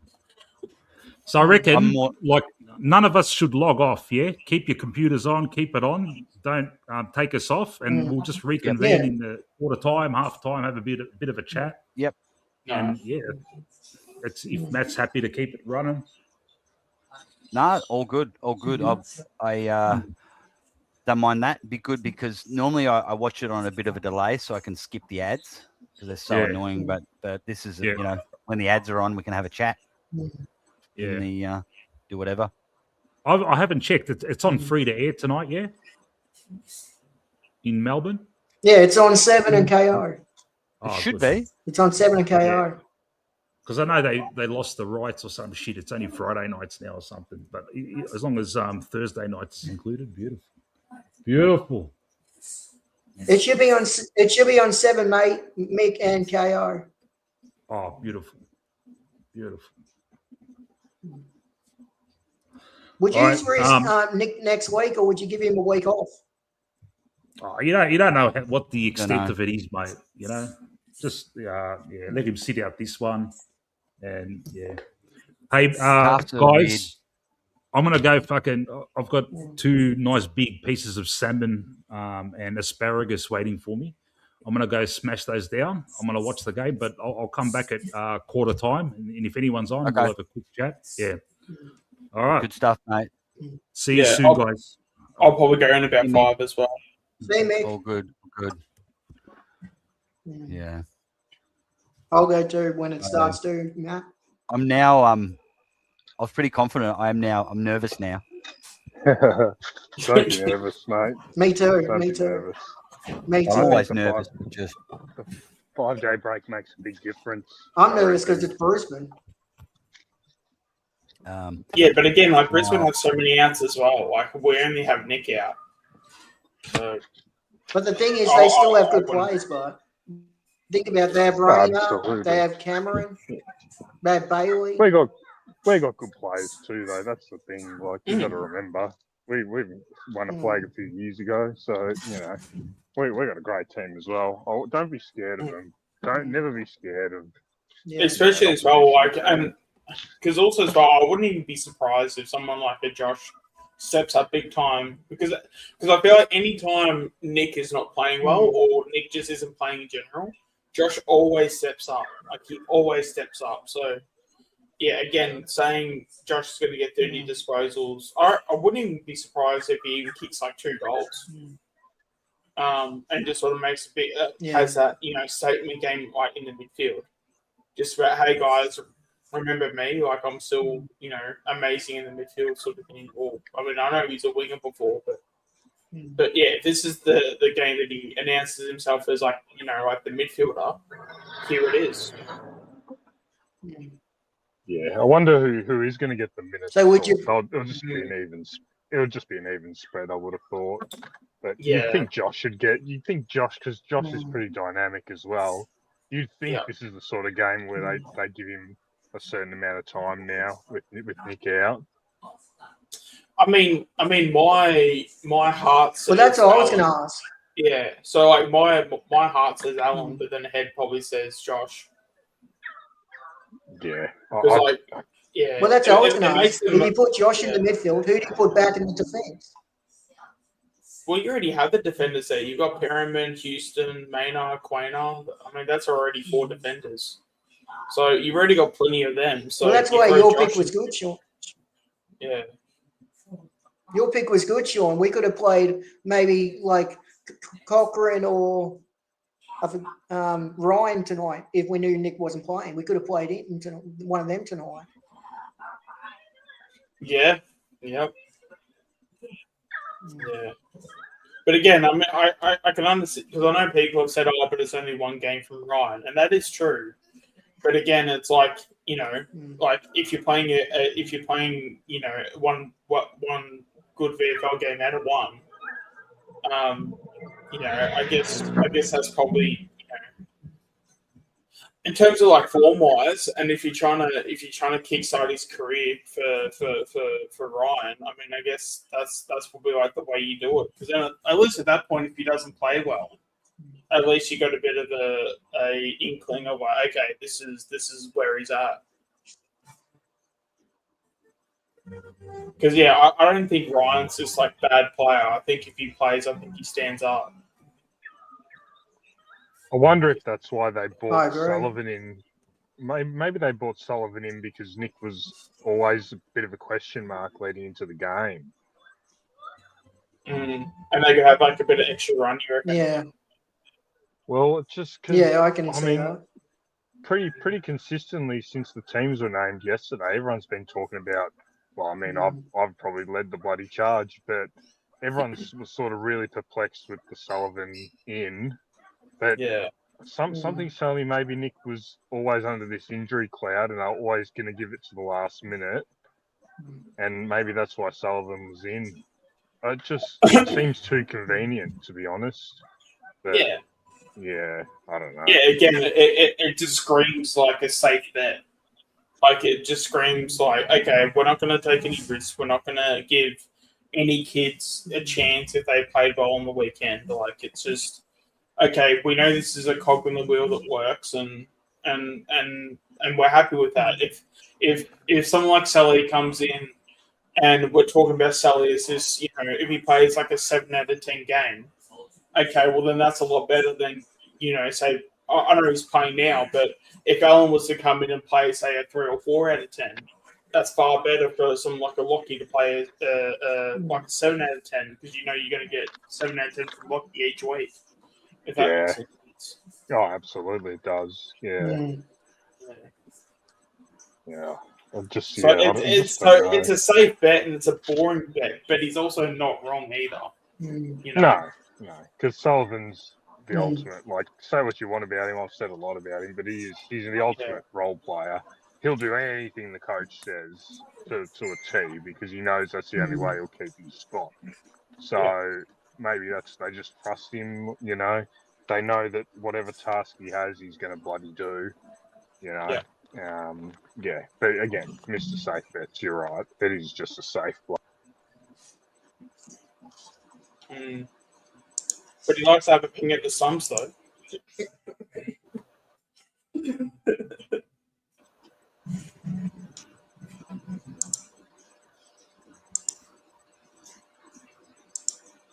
So instead of having a ping at the stumps, Dagos pings a calf. Mm. All right, Matt. I'll see you at quarter time. I'll go watch the footy. Yeah, I'm probably going to head off. I'll see you at quarter time, Matt.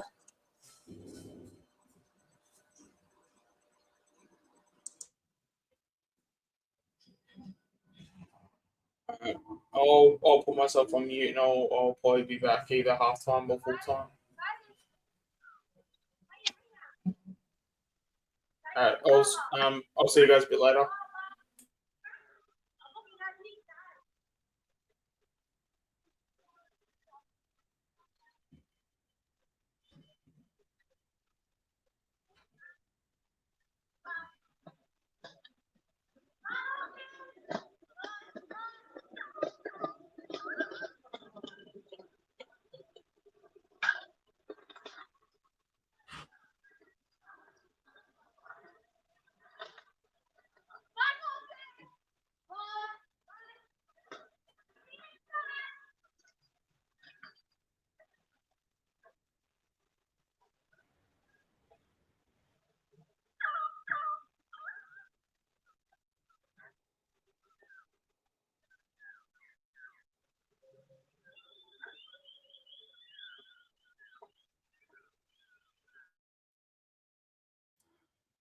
Hey guys, anyone there?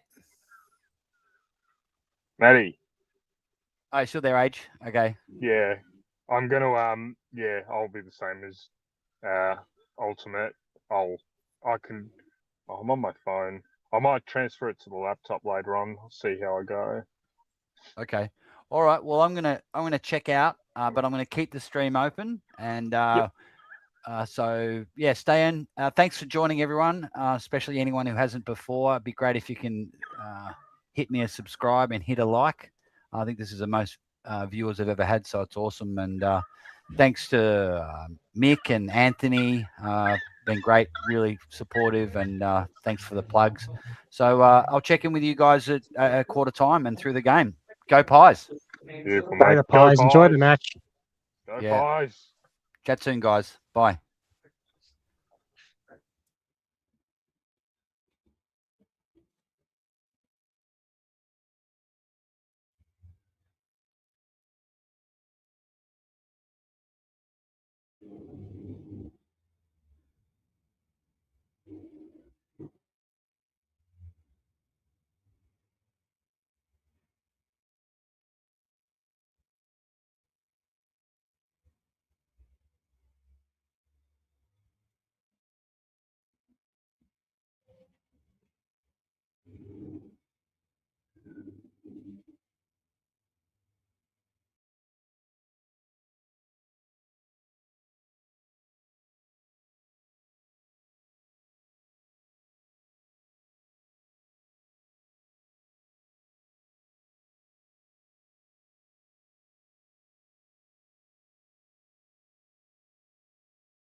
Anyone back yet? Hey, Ben. Hey, Chris. Not the best first quarter, mate. I can't believe that. I can't believe that wasn't a free kick to Jeremy in the goals. Are you fucking kidding me? Yeah, I could pay that one. Like I could let that one go, but that last one to Oscar Allen, that was as soft as butter. Yeah. I thought that was a block. Like he blocked him out of the contest. Well, I tell you who needs to stop blocking us, and that is Fly. He needs to get the fuck out of our way. Darcy Cameron, the first 6 sentences. Yeah. What the fuck? I reckon there's a plan for Where was Steen. He'll Steen? play Where the majority fuck of was the rest. Steen? Well, you know what it did? You know what it did? When Steen finally does come in there, he doesn't have his confidence. Anyway, Yeah. I'm going to the loo. His Steen's first tap was good, but it just they just happened to read it a bit better. You know, a few handballs and Lockie Neal got it out of there. But yeah, it's I think we've allowed probably 3 too many marks inside 50, and I freaking hate it because that one to Loman at the one hander, that was taking the piss. And then I don't get it. What's he doing? Steen should have started the game. What the fuck are you doing, Fly, you idiot? We just can't get the I- ball. I- We can't I couldn't when believe it Steen didn't dropped. get the opening. Yeah, they've out disposed us too, mate, big time. Yeah, but I'll tell you what, I reckon there will be a momentum shift. We just have to maximize it. They've made the most of their little momentum. Fucking Lipinski gives Will Hayes a fucking Dangerous hospital. turnover, that one. Yeah, that Gives was him a a hospital shocker. pass. Yeah. You know, just go inside Gave 50, me a man. migraine. Yeah. Good to see McStay At compete. least McStay's playing well. He's kicked 2 goals. Yeah. So just so you know, if Brisbane's current efficiency inside 50 is 64%, it's ridiculous. Oh, shit. Yeah. But a They've couple had 30 more disposals. Yeah, and the umpires are whistle happy today too. It's like they're just they're going overboard. That last one to Steen was sorry, to Oscar Allen, the wrong Oscar, was absolute crock of shit. That was soft as. He just ran into Darcy's arm while he was trying to tap it. And they wouldn't show the replay, which gave me the shits because I'm like, what's that for, Yeah. man? You know? And Loman's second goal, it's like, come on, man. Umps, mate. Just let it go at the start. Work out what's going on. He ducked it. Oh, the second the Loman goal was a duck. Lee Matthews tried to talk us out of it, but not buying it, mate. Oh, yeah. I'm watching on 7, and even fucking Luke Hodge was saying that's bullshit.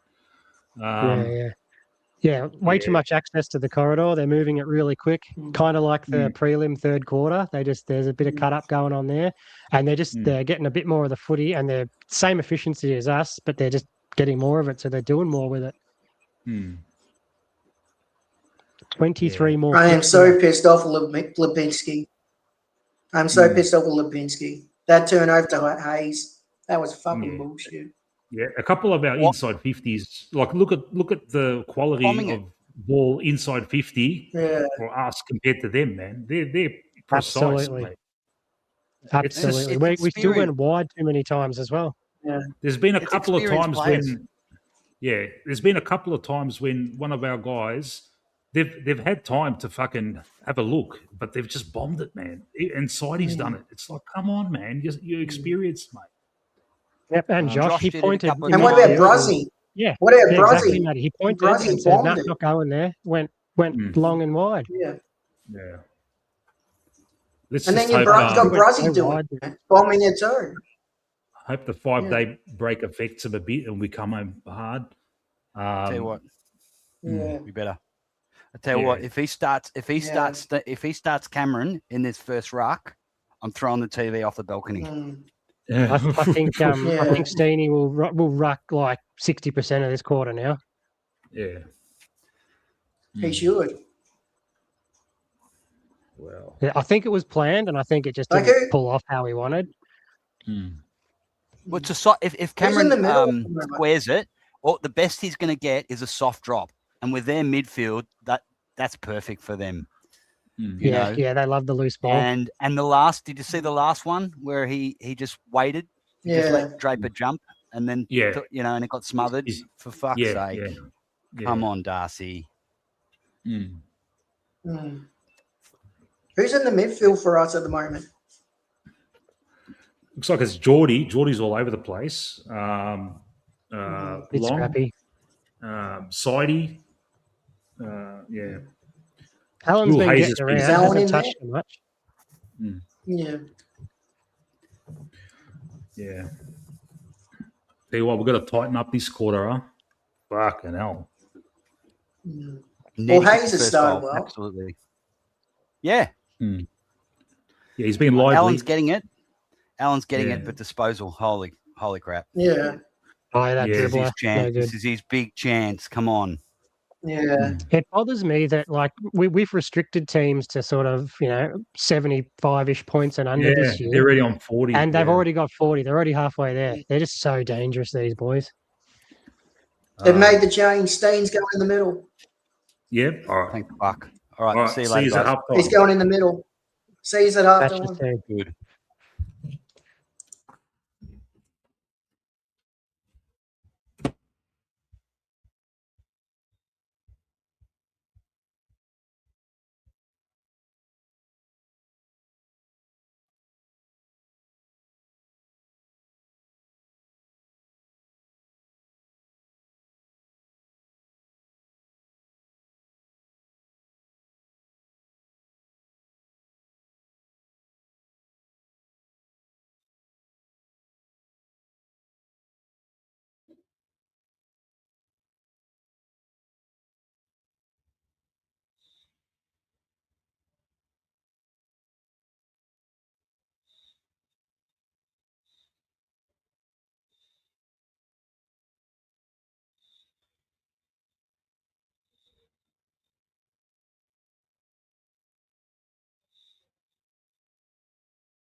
Oh.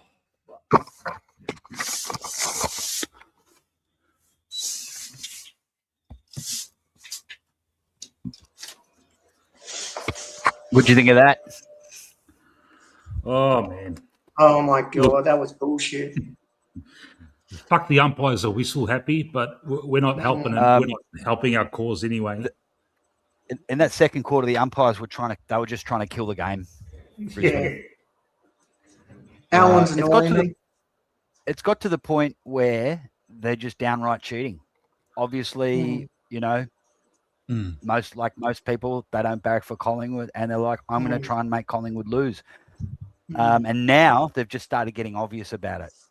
Yeah. And like just the tiggiest touchwood blocks that aren't there. An obvious dive from Coleman. He just flopped. Yeah. And then Alan and Lipinski. Like I always say, Collingwood have to be at least a 4-goal better side than the opposition. We've just got to live with that because that's the umpire will give them a 4-goal start every year. And speaking of starts, what the fuck is Fly doing? I know I had a rant at quarter time, but he loves Brisbane more than Collingwood. Yeah. He just gift wrapped the first quarter for them. Just go to Brisbane already, Fly. We know you love them. We know that that's your team. Fuck me. And Alan, he's not taking his chance. He's playing really shit tonight. No, that's it. Like the hand passes. Yeah, the hand pass is doing under pressure. I'll give you one stat that's killing us. 10-1 marks inside 50. Yeah. Was that a free kick That's against 10 Shooter shots in the on goal goal. split? You reckon? Hey guys. Hey, greatness. Johnny. Do you think that was a free kick against Shooter in the goal split? Look, it just means Gideon dropped. the Tiggy Touchwood ones are going to them, and the Tiggy Touchwood, we're not getting any of them, mate. It's just they're going against us. It's just one of those nights, and I can't see where we can get a spark because, like, there's no when the ball hits the ground and we do get it, we've just got no class. There's no slick handballing or anything. It's McCreary or Allen or Long, and they're just fucking turning it over, mate. And you see, it's definitely. When they get the ball on the ground, it's slick, mate. It bangs straight away. They find someone, and just there is no one in this side that's willing to fight. Even literally Just fight. Like the fact that Sidey are going forward to our blokes, to their blokes. They're short, sharp, and they're moving forward with it, and they run onto it, and ours are going backwards or hospital or just missing entirely. And it's exactly what happened in quarter 3 of the prelim. And they did it from then on, and they cut us to bits. And that's what we're seeing tonight. And where's Lipinski? I've seen nothing of him tonight. I didn't even know he was playing tonight. He was that bad. He's playing, but I haven't seen him. I know, but I'm saying he's been that bad. If someone had said he was laid out, I would have. He's got to get dropped. Okay, cool. If Lipinski doesn't do a Lazarus like comeback in that second half, we got to let Anthony know about this. Also, as well, Matty will let him know. Matty will let him know for sure. Because also, as well, I don't want to go into the second half without us like addressing this. Yeah. Sidey got one of the worst hospital handballs of all time. Even when the opposition, and yes, it was our fault. Okay, sure, whatever. But the fact that one of the Brisbane players drilled him into his ribs, and he had to open himself up and take that. Why the fuck did we not try and take out that player? Like just start punch on who? Yeah. Like there's just no fucking fight. Yeah. And I can't believe our defense. Our shit defense is tonight. But no, hang on, Chris, you're forgetting something. We've got Sullivan. Sullivan could play on Draper, couldn't he? He kicked the goal and had a goal assist. They've got Logan Morris. They've got plenty of brothers out there doing rubbish. They've got Oscar Allen, but Fly still won't give Cochrane a game. Yeah. No, but we've got Sully. Fuck me. And then we've got our mids are allowing the and ball Ryan to move. We could have Ryan Silvani back there, and it wouldn't matter. Even Ryan. It'd be better than. It'd be better than You'd prefer Cochrane. You're right. Even a smaller defender. Even a smaller defender would help back there. If we had a Ryan or a Parker, that would help us a bit. He's got to put Josh in the defender guts, down. man. Josh in the Yeah. guts, man. Just there's no clean ball handling in the coalface, man. Mm. You know, when Yep, Geordie's fumbling it. yeah, and Long, Yeah. McCreary, and Geordie's- Allen, mate, the ball's on the ground and they gather it. There's no confidence. I've got no confidence in them that they're gonna get someone through. Like Rowan Yeah. Steele, he's on a wing, so he's not in the guts, but he's clean. He's trying to get things going. But why are you relying on some youngster, mate? McCreary? And the one thing I'm getting annoyed with, Mm. we're not going down the middle. We keep going out wide. What's up with that? And Crispy's trying to be too cute. Yeah. This I know it's only a half of football, but Mm. tonight has easily been Crispy's worst game for the season, and it's not even Oh, for close. sure. He's been fucking. It's bipolar, horrible. isn't it, Sean? He's working Yeah. his ass off to get it, and then his kicks are just disgraceful tonight. Yeah.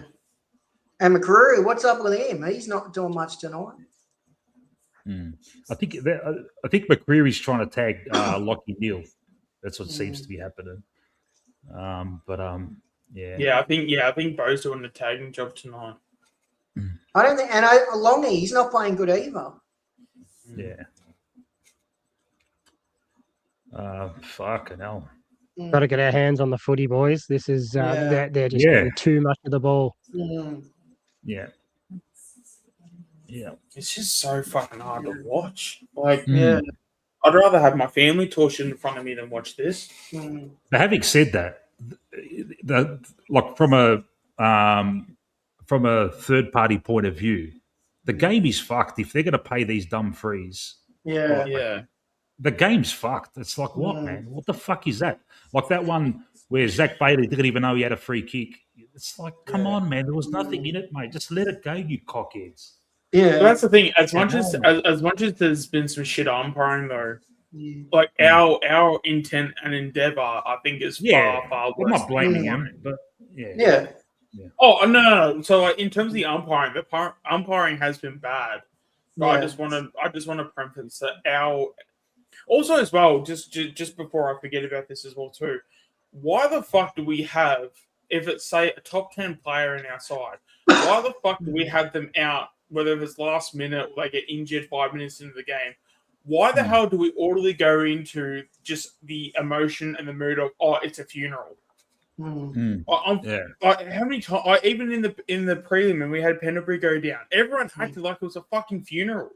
The cunt didn't die. Yeah. You know what I mean? Like at least, okay, cool. Your chances have lowered. Okay, we can accept that. But that shouldn't fucking stop you from attacking the football. Yeah.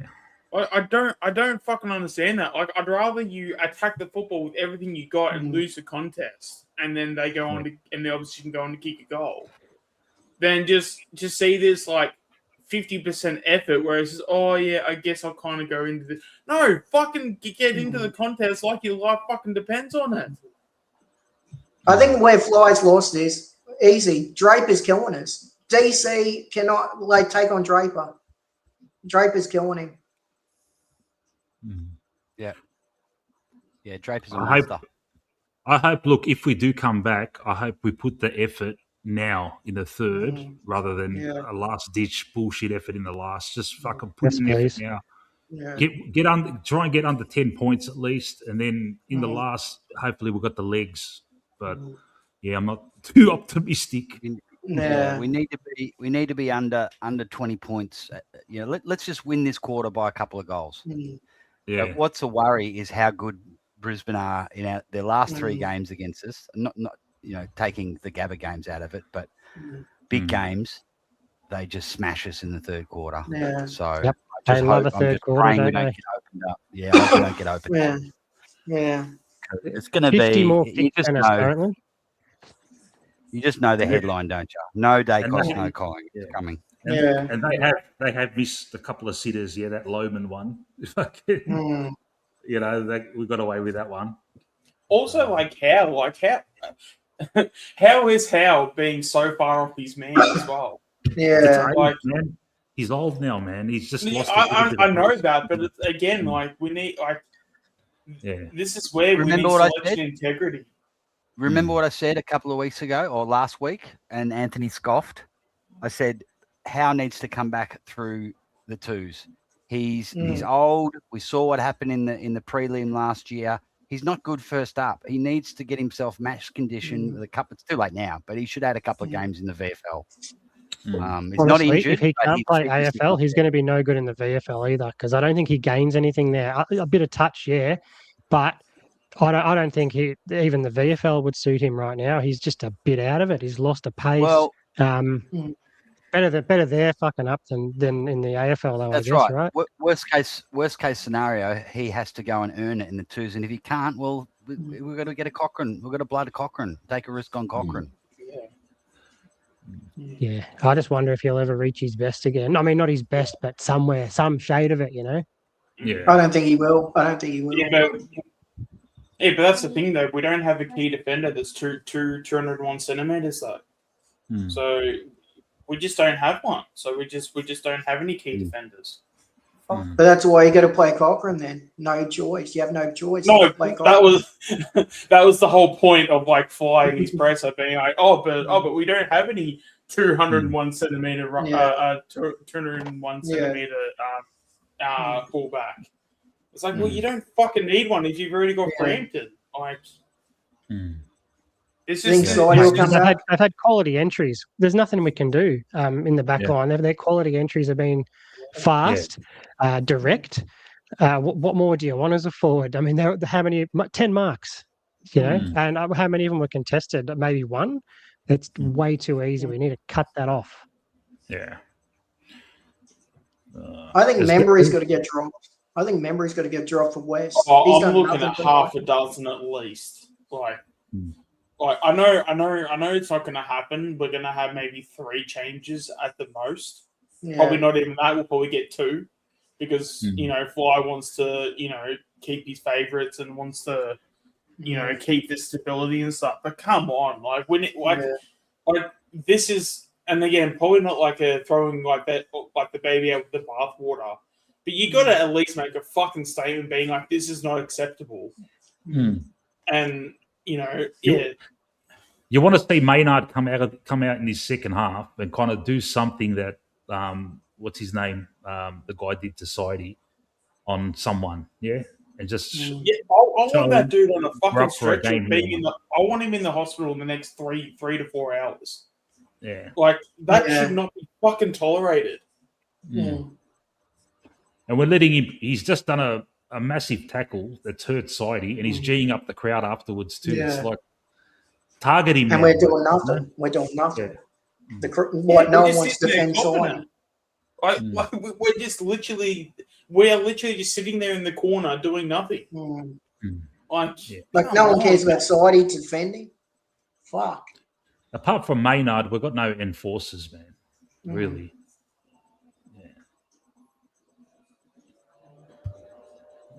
I'm just tired of this whole once one player leaves, we just act like it's a funeral. Since when were we that type of culture? Since when were we that type of football club? Because it's been happening the last 2 years or so. Yeah. Against Hawthorn, Howie goes down at the start. We play the rest of the game. Rest of the game, we play like we're fucking, got manic depression or something. Yeah. Well, I'm going to say one thing. I don't know if you're going to agree with me. I think Anderson should have played tonight over Allen. No, I think if Nick is the one to come out, I think it is Allen. If you're going like for like, but yeah, even someone like Long. I mean, I don't know because there are a lot of guys that are putting in the effort. It's just their execution's fucking shithouse. So for a night that's pretty shit, you just want to see effort at this point. Even if you fuck it up, at least let me see you get to the contest and just putting in that effort, putting in the hard yards. Allen has been bad, but at least he's getting from contest to contest, Is he passing his interview today? Allen? Nah. Yeah. No, not yet. Not good. No. Starting Feels with every like on the bench, he's only had one disposal tonight. Is it starting? No. No. Start it's- Allen at every centre bounce. Oh. Mm. Oh, okay. Sorry. Yeah. Sorry. Centre ruck. Damn it. It feels like Abinski's only had one disposal tonight. I've only seen him had one disposal. Yeah. Yeah, the hospital kick to bloody Hayes. Yeah, that's all I've seen him do. It just shits me how it's like we can have such a minor thing, such a massive impact. You know, and just again, it's like we have Nick. We literally have Nick as a laid out, and again, we're just treating it like he's fucking died. Yeah. It's like, come on, guys! Like, seriously. So I hope he puts takes Geordie out of the midfield, put him as a forward, and put Josh in the guts just to get some clean ball. That's the only thing I can think of because I can't Maybe see Geordie McCurry. playing Josh, Bo, full and Allen. What do time you mid reckon? for the whole fucking second half. You know. Maybe put McCurry in there. Yeah. Let Steenie tap it down to him. Yeah. Yeah, just at the end of the day, let's just write this game off. This game's a horror game, but from the second half, all I want to see is effort. I don't care if you fuck up your kicks and if you miss your goals. Just give me fucking effort. Like show me that like you want to be playing next week. We've got a 7-day break after this, like an 8-day break. Yeah. Sorry, it's like, mate, throw it all out there, leave it all out there, mate. You know. That was the other thing, actually, as well, just to mention this real quick, that was probably the other thing that pissed me off the most. Why are we looking like we're playing off like a 3-4 day break, but then Brisbane, who actually had the one less day, are coming off as if like as if they're literally coming off a bye. You know, like their ball use is making them look good. It's as simple as that. It's not about how we're not getting around the ground because we are. Look at Crispy, he's everywhere, but he uses it like crap, and they are just cutting us up. Their efficiency is brilliant tonight. Does anyone know how many ball up Steen's done tonight? It doesn't look like he's done many. Yeah, I feel like I haven't seen him much, but every Five time I hit-outs. saw him do something, it was always great. Yeah. It's mostly been DC, and I don't like that. No, shouldn't. Yeah, I reckon Steen needs to be our main rock, and then Cameron rocks around the ground. Yeah, DC's getting dominated by both of them.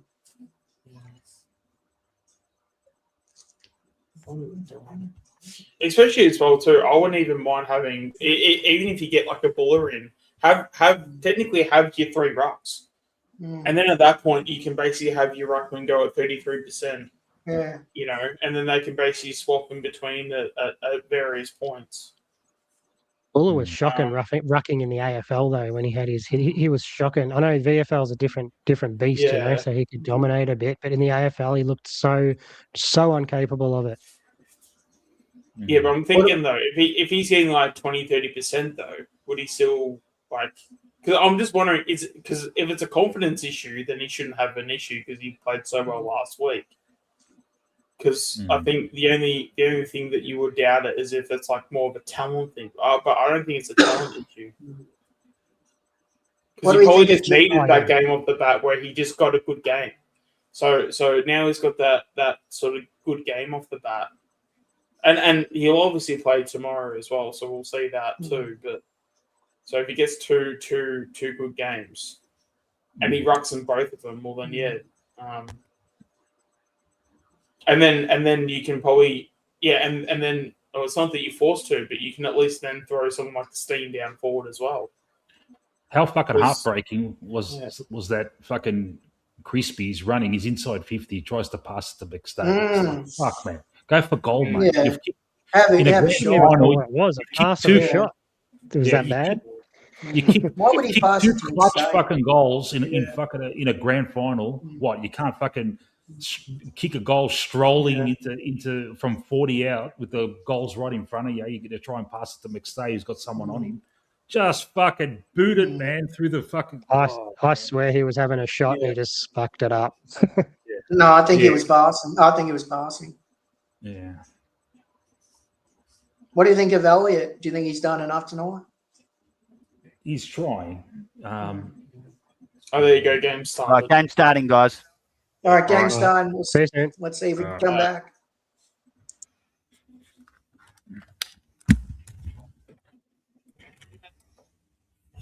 Did well to win the football. Back in board to Berry.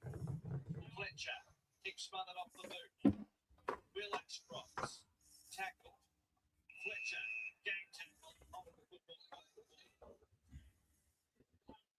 Prairie. Santerre. Down a wing. Stay. First two. First three. Touch skinny. Centering to a dangerous area. Straight. Position. Dangerous there.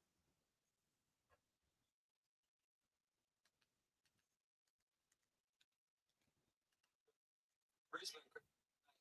First two. First three. Touch skinny. Centering to a dangerous area. Straight from the middle. Exactly where his position. Yeah, it's a dangerous area for Brisbane because they can get the ball intercept and go the other way like this. Done that immediately for a near Bailey. The Stars combine. Back to Bruce who started it. And end over end. Ball works in It's gone to Logan Morris. It was intended for Kai Logan. It was nowhere near the intended target. But they, once again, they had a 2-on-1 situation in their forward 50. It's very hard to defend back there. Just see back here, Kai Logan is in the goal square now. And Bruce goes around the body, and that's a big outtuck. That's reversed.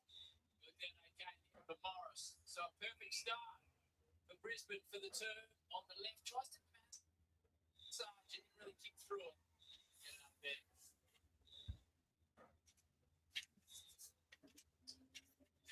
Big fine goal. Just see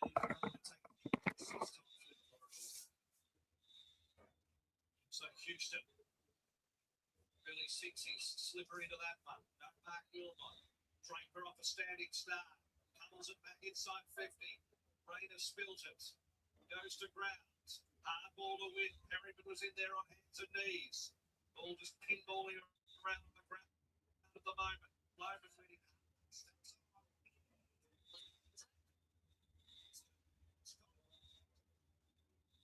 The Loman's going to come with it. Like 5 or 10 seconds of that. When the ball's the front of the back. Loman leading hard. Wilmot. Draper off a standing start. Pummels it back inside 50. Rayner spills it. Goes to ground. Hard ball to win. Perryman was in there on hands and knees. Ball just pinballing around on the ground at the moment. Loman leading hard. Stays on.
Lyons, Dunkley, Zorko. In the front is Morris, Frampton, Kleiner, Houston. Now Allen, down the wing. Foot races on. McCreary's lost his lots, but he hasn't lost his speed. To going. Funnels it back to McCreary. Now Sullivan. A little chance over Clumpton.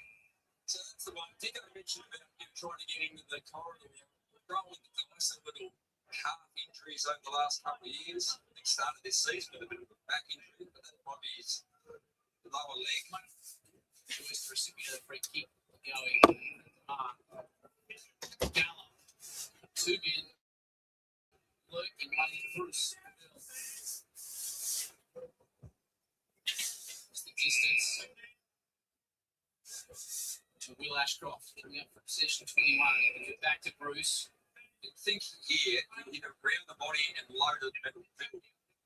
Just go towards the middle. Oscar Allen with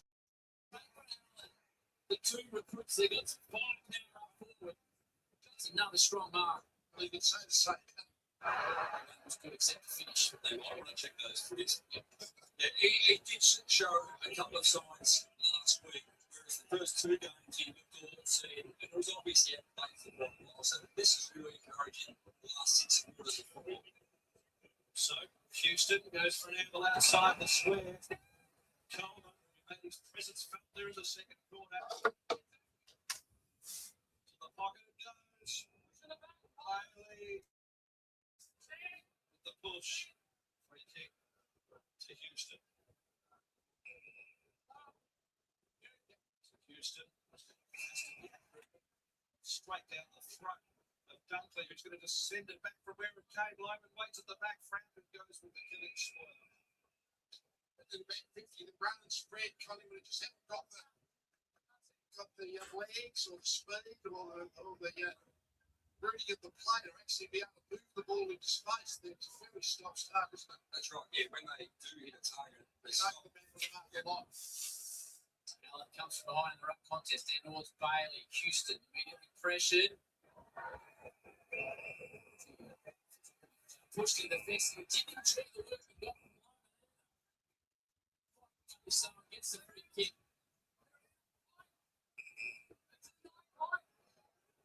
Well, his teammates have to be careful and just get turned around.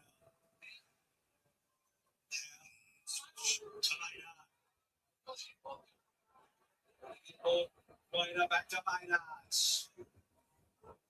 Blistering speed there to steal.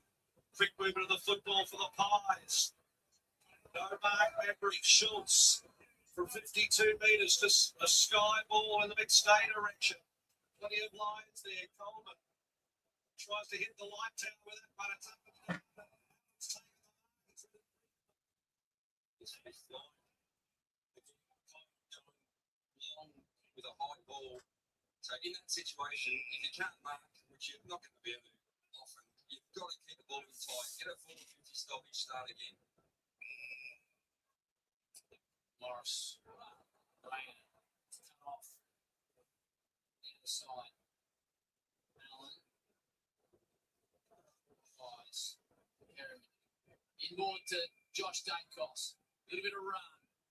Better build up inside. Shooks comes from the front. Tapped away from him. Ford. Leicester. Really need to hear a voice of Joyce. Clear it by hand.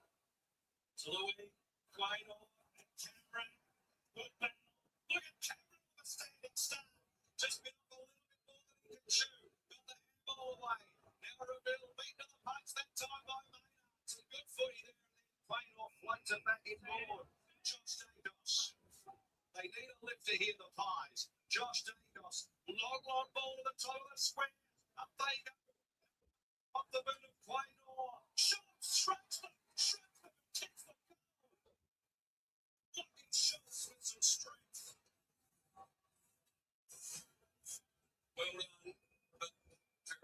hard work once again, but to their credit, enough of a contest to get the ball to ground, and Lockie Schultz was able to snap that one. Still, so here, Dacos probably had the option to go short and wide, goes long. So that's a really good contest from Dan State. Get the ball to the ground and get numbers there. Good finish. Hard work, but if it's coming long, this is exactly what Dan State's got to do.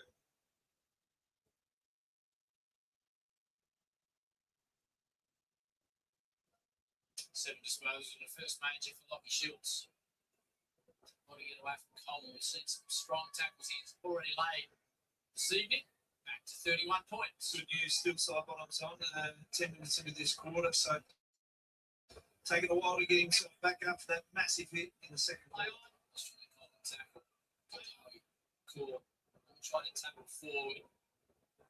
Forward ball in one tackle. Through on the boot as quick as he could. Just a wobbler towards Elliott. Keeps in front of himself. Wilmot Elliott. It's been a good contest. Elliott keeps his feet. Wilmot can't. Runs into Bruce Reveal.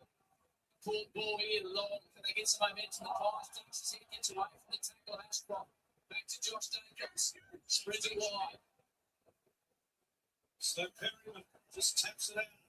Luckily for Lipinski to run onto it. Touched it with a quick gather. That was clever. And then Perry stayed there. Or did it? Throw it. Sets the field.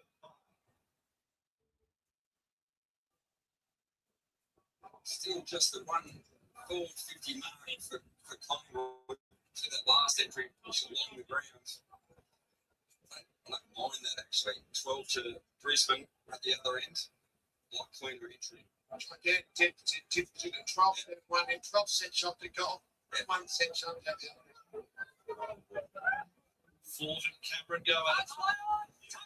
Better the congestion. By Berry, it won't be a mark either way. Wayne Orr got rid of it. McCarthy, Topo. Bailey off the ground. Bailey off the ground. How's it going to sit? Loping up to grab it was Morris. He sizes them up, the young man. He goes bang. He lines up the number with another 50. Morris, he's kicked 2.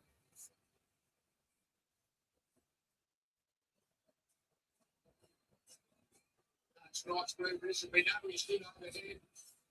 Good strong mark, but also that great level of just made the goal out of the half.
Anyone there?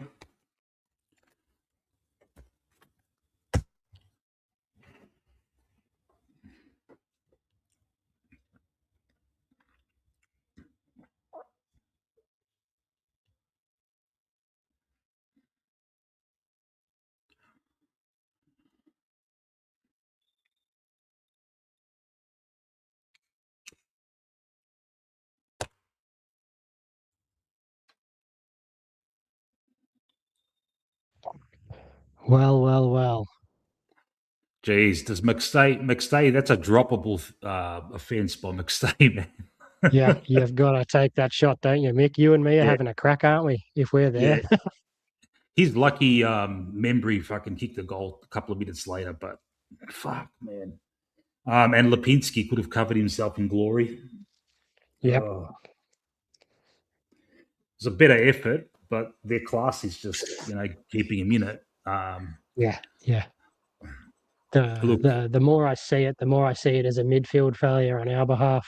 Even that last one, the cross to Zorko. We're supposed to be covering that corridor, and we just didn't. Yeah. And they get a They've let nice us kick off the inside hook too. 50. Yeah, absolutely. I hate McStay. How could he fucking miss that kick? Why don't you just have a shot at goal? What the fuck are you doing?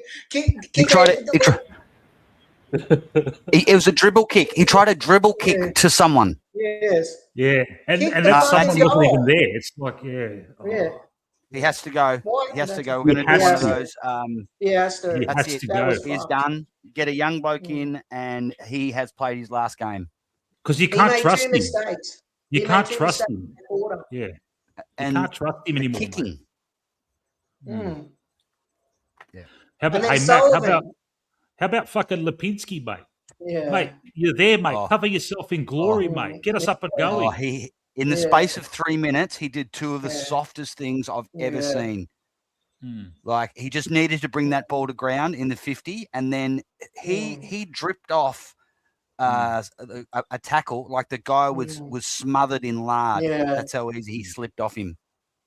Fuck, man. In a perfect fucking world, whoever fucking shines in the VFL tomorrow fucking should be straight in for Lipinski. Any one of those midfielders, Anderson, in a perfect, He's but it gotta won't go. happen, mate. It won't happen, mate. Even fucking McStay. McStay won't. We're still kick fucking 7, mate. They still won't drop McStay. And we can't fucking. How we can can't you even trust tackle. McStay anymore, man? You can't. You can't trust him, mate. And we can't even tackle. Just How brain easy? fade. They're brushing off our tackles too fucking easy. Which other player in the whole of the AFL would have done what McStay did when you're fucking 20 meters out? No one would have done that. And man. he's 15 meters out on his left. It's the simplest around the. It's a 99% around the corner goal on his left. Yeah. Oh man. And then Sullivan makes him. What about him? He kicks down the full. McStay kicks down the full. What the fuck? It's enough to break your heart, mate. Yeah. Maynard's trying his ass off. He turned it over. Yeah. I don't know who you're listening to, but the commentators were dirty on him. It's like, fucking take it easy, mate. He's the only one fucking trying to get us back in this game, mate. And I seen it. Chris is he's too fumbly tonight. And then you got Alan. Yeah. Alan, how fucking annoying is he? When Alan gets the ball, I'm always thinking, oh no. Yes. Because it's always like a turnover situation, and he's the second guy out of that turnover, and it's like, oh no, he's going to turn it back over. And I was thinking, of Sean in the third quarter. Why are you putting DC in the ruck? Put Steen. We're getting In killed. the center, at least, Make the change. But no, you're putting DC and he's fucking getting killed. You got to see some sort of fucking crazy intent in this last quarter, because if we don't go rocker mode and just fucking, I don't care if we lose it on turnover, but you just got to see an absolute fucking effort and a half to run them off the park. But you just can't see it happening when you got McStay. You bust your chops getting the ball forward. McStay takes a fucking contested mark, which we're fucking dying for, and that's what we get. Who was in the no goal other player would square? have done that. I can't think Who of was in any the other goal player. square? Yeah. Yeah. Who was he looking Because there's a for? I guy saw standing in no the goal. one. If there was a guy in the goal square or on his own, but you Yeah. just hand pass it to him if you want to do that. Yeah. Even still, he that should have gone back dribblage. and kicked it. Dribble Yeah. One kick. of the worst I know. kicks Exactly. ever. Exactly. Yeah. Oh. Mm. I don't see us coming back to use.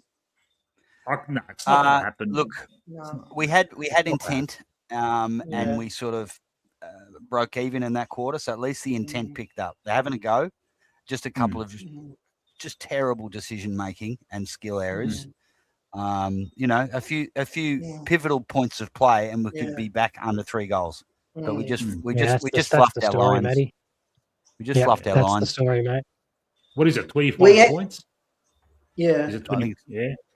it's Yeah. starting. I think. Oh no, it's not. We've got to tell. I got to say one thing. We've got to tell Anthony tonight. 27 points. We must get rid of Lipinski. We must tell Anthony tonight. Get rid of Yeah. Lipinski. Lepanzi. Yes. Yeah. All Yeah, right. Last quarter stuff. Wow. All right, rocker mode, all quarter. Let's do it. Let's do it.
All right, had enough of this shit.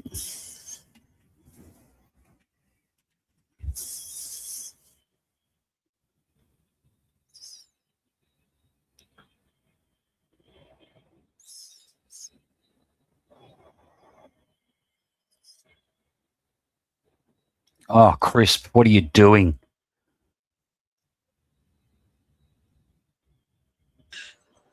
Hey, Matt, I'm so Hey. pissed. This is Hey. garbage. This is fucked. What the fuck is going on, bro? Absolutely deplorable. They lost it as soon as Dacos went out. They dropped their heads and it was lost I from that agree. moment. Shouldn't be the case, I agree. but poor character. Mm.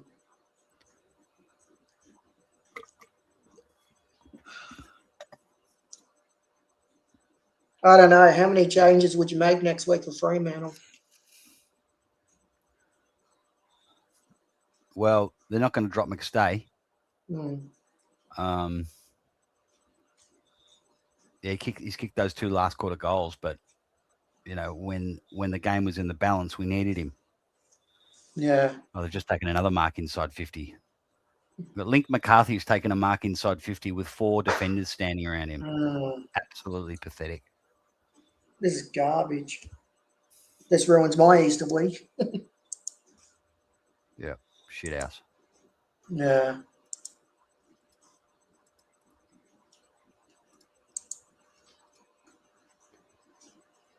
I think Anthony Stream, people are going to go nuts.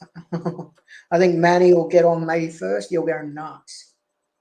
Yeah, so he should. Yep. And he should be. I know Manny very well.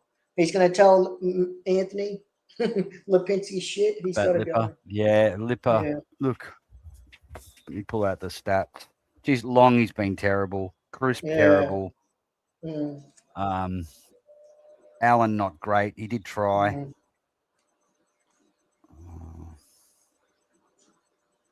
I can't believe this. Like One of the we worst were so losses good against GWS. Now we're fucking hopeless. Like Houston is our top-rated player according to the Yeah. to champion data, but his kicking was awful tonight. Yeah, I agree I with just that. don't understand these. I don't understand these ratings. And he only had 2 Yeah. tackles. Mm. So how does he rate 93? I don't know. And what was frustrating me, why can't we fucking tackle anyone? How many times do they brush our tackles? Can't we fucking tackle?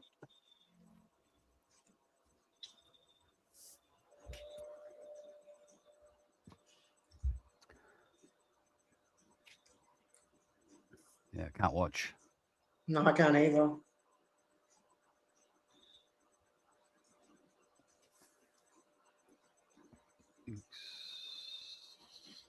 Oh no, nearly another one.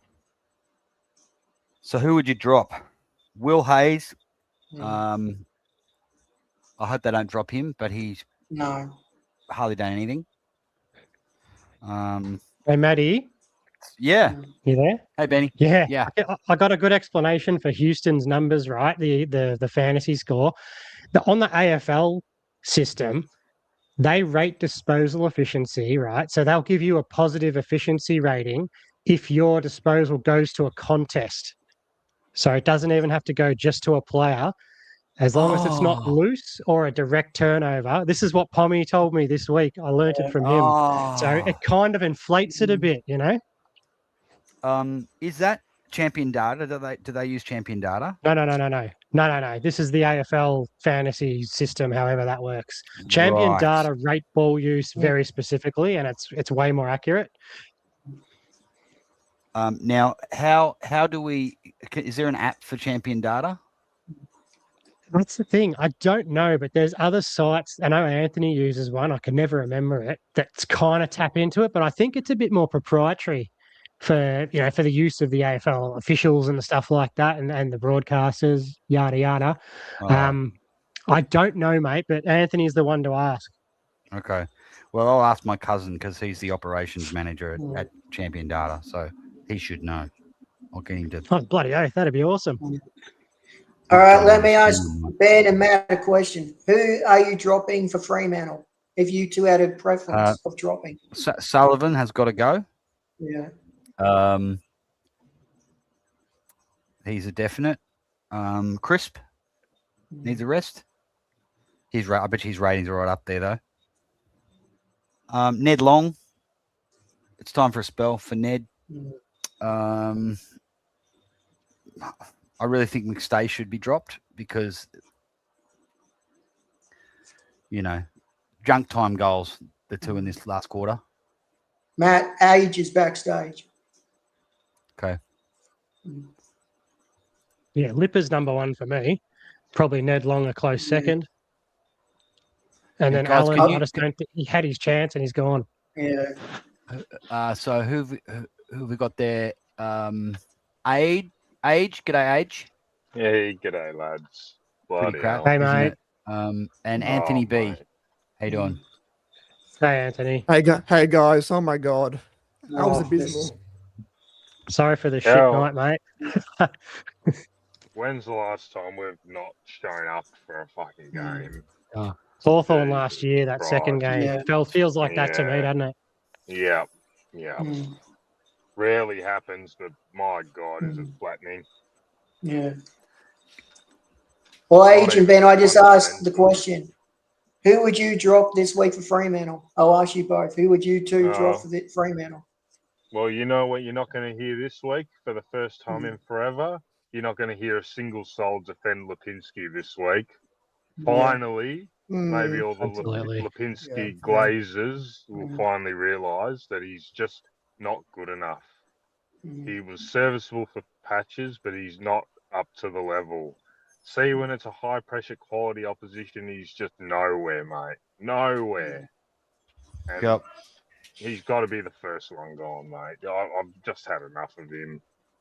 Everyone else, to be honest, there's not been one bloody decent footballer tonight, it feels like. So I've Yeah. had I would enough drop of Allen Lipinski for sure. for 4 years. yeah. So Lipinski's gone, Sullivan's gone. Allen. One of Ned Long. I don't think they'll drop both Ned Long and Allen. Yeah. I think Yeah, right. I think they might give Allen. Allen another game, Chris and I think Ned Long will get dropped. Chris has been abysmal tonight. Yeah, two He fumbling. needs a rest. Mate. Shocking. Yeah, you know what? They won't though, because of that stupid record. I know. I don't It's I hate like that. body armor for him, isn't it? Yeah. Yes, it is. Look, I probably wouldn't drop him. That's just my 2 cents. But he does look like he could have a week off. You know what I mean? Yeah. Yeah. Allen's got to go. Allen's got to go. Yeah. Well, he was lucky to be in the end, so he wasn't really in. He'll be an automatic out. But yeah, bloody hell, just abysmal, really shocking. Yeah. And it feels like they've dropped their head because Nick's not playing, and that's ridiculous. I know. They've dropped their Team head 'cause full of passengers That's tonight. awful. Yeah. Yeah. I hope that's not the reason, because if it is that they're mentally not up to it. If one player going down, albeit your best players, turns you into a non-competitive side, it's just not good enough. Especially for Collingwood, might be good enough for bloody a team down the bottom, that are battling, but not for Collingwood. But they did the same thing with Jeremy Howe when he went down against Hawthorn. They dropped their head when he got injured. Yeah, spot on. And it looks like it's happened tonight. Yep. Well, we're obviously mentally fragile. I wonder if Nick will play next week. I bloody hope so. Well, I think we should have gone with Voidoid's idea and tag Zorko with Hayes or something. Just get him in his face or something. He cut us Get up. Hayes on into the 5 game foot. too. Yeah, he cut us up. I'll by tell you foot all He night. played good. The two major turning points. The two major turning points that happened very early. Number one was Nick Dacos being pulled out of the lineup. They just dropped their heads mentally at least, and then Cameron starting in the middle. Yes. He played the whole first. All of the support and all of the excitement, and Fly doesn't back Steen in. Cameron did the six first centre rucks. Yeah. and Yep. we were smashed. And the game was almost they had the game in control. Yeah. And yep. Fly did the same thing. He did the same thing in the prelim last year Yeah. when we had Cox in the side, and Cox dominates in the center, and Cameron played was in the center for the first 7 bounces, and the game was over in like 10 minutes. Yeah. And then Just you've got to can't say fucking jump. and then you've say McStay. We thought we'll come back in third quarter, fucking up in the middle of the goal square. What the fuck are you No, doing? We were Kick the we were goal. coming. We were Yeah. absolutely coming. It was Momentum just killer. it was so similar to the Membry to Elliott stuff up Yes. in the prelim. Like they went on to win by 25 points or something. Yeah. But Yep. it's just a momentum killer, wasn't it? Momentum I'll killer, put my mate. hand up too because I thought they were going to unleash Steen from that second quarter and play his Yeah. minutes just as a bit of a we'll mess with him a bit, and it just never happened, did it? Nah, I don't know what this is what makes me wonder what the guys got going on upstairs. Fly McRae, you have Cameron start pretty much the whole first quarter, and we're getting fucking slaughtered in there. Like, surely it just makes no fucking sense whatsoever. I think every man their dog would have said, "Oh yeah, Oscar Steen will bloody be in the CBAs tonight," especially at the start of the game when it's, make a bit of a statement sort of thing. Now, reverted back to old Darcy Cameron, who got fucking slaughtered. Fly is the worst match day coach in the competition. Probably maybe not as bad as Voss, but he's that. I was going to say there's second to Voss and Voss Ross and Lyon. McRae, Voss and McRae, and then there is Daylight. And he's clearly the worst at selection, so he's the worst coach in the competition. When you consider his selection and his in-game coaching, he's deplorable. He backs in his old reliables way too much, and it's never been as clear as tonight. You had Steen, who performed really promising last week, and then he's just reverted back to good old DC again. Like, it's just I'm shell shocked from that. Like, it is just a deplorable decision. And like Sullivan, going back to the Sullivan thing, see, even tonight, like, he actually did a couple of bloody good things here and there, but he's got no position, and he's slow as a wet week. Like, he got chased down 3 or 4 times. Like, it's just, it just makes no sense tonight. I'm going to make a bold call. Jeremy Howe and McStay, they're finished. They should just retire now. They're finished. Well, Jeremy House finished. Not match. House finished, I reckon. Yeah. He's So not McStay's finished too. Oh, look. Come on, he kicked fucking 4 goals, man. 4 goals. Really? You don't forget that what happened in the third quarter? Come on, Mick. Third quarter, worst moment ever. You know I'm fucking around, Chrissy. I'm fucking around, mate. I know he's fucking shit, mate. Yeah. They'll put that on the Hey, highlight Mick, reel.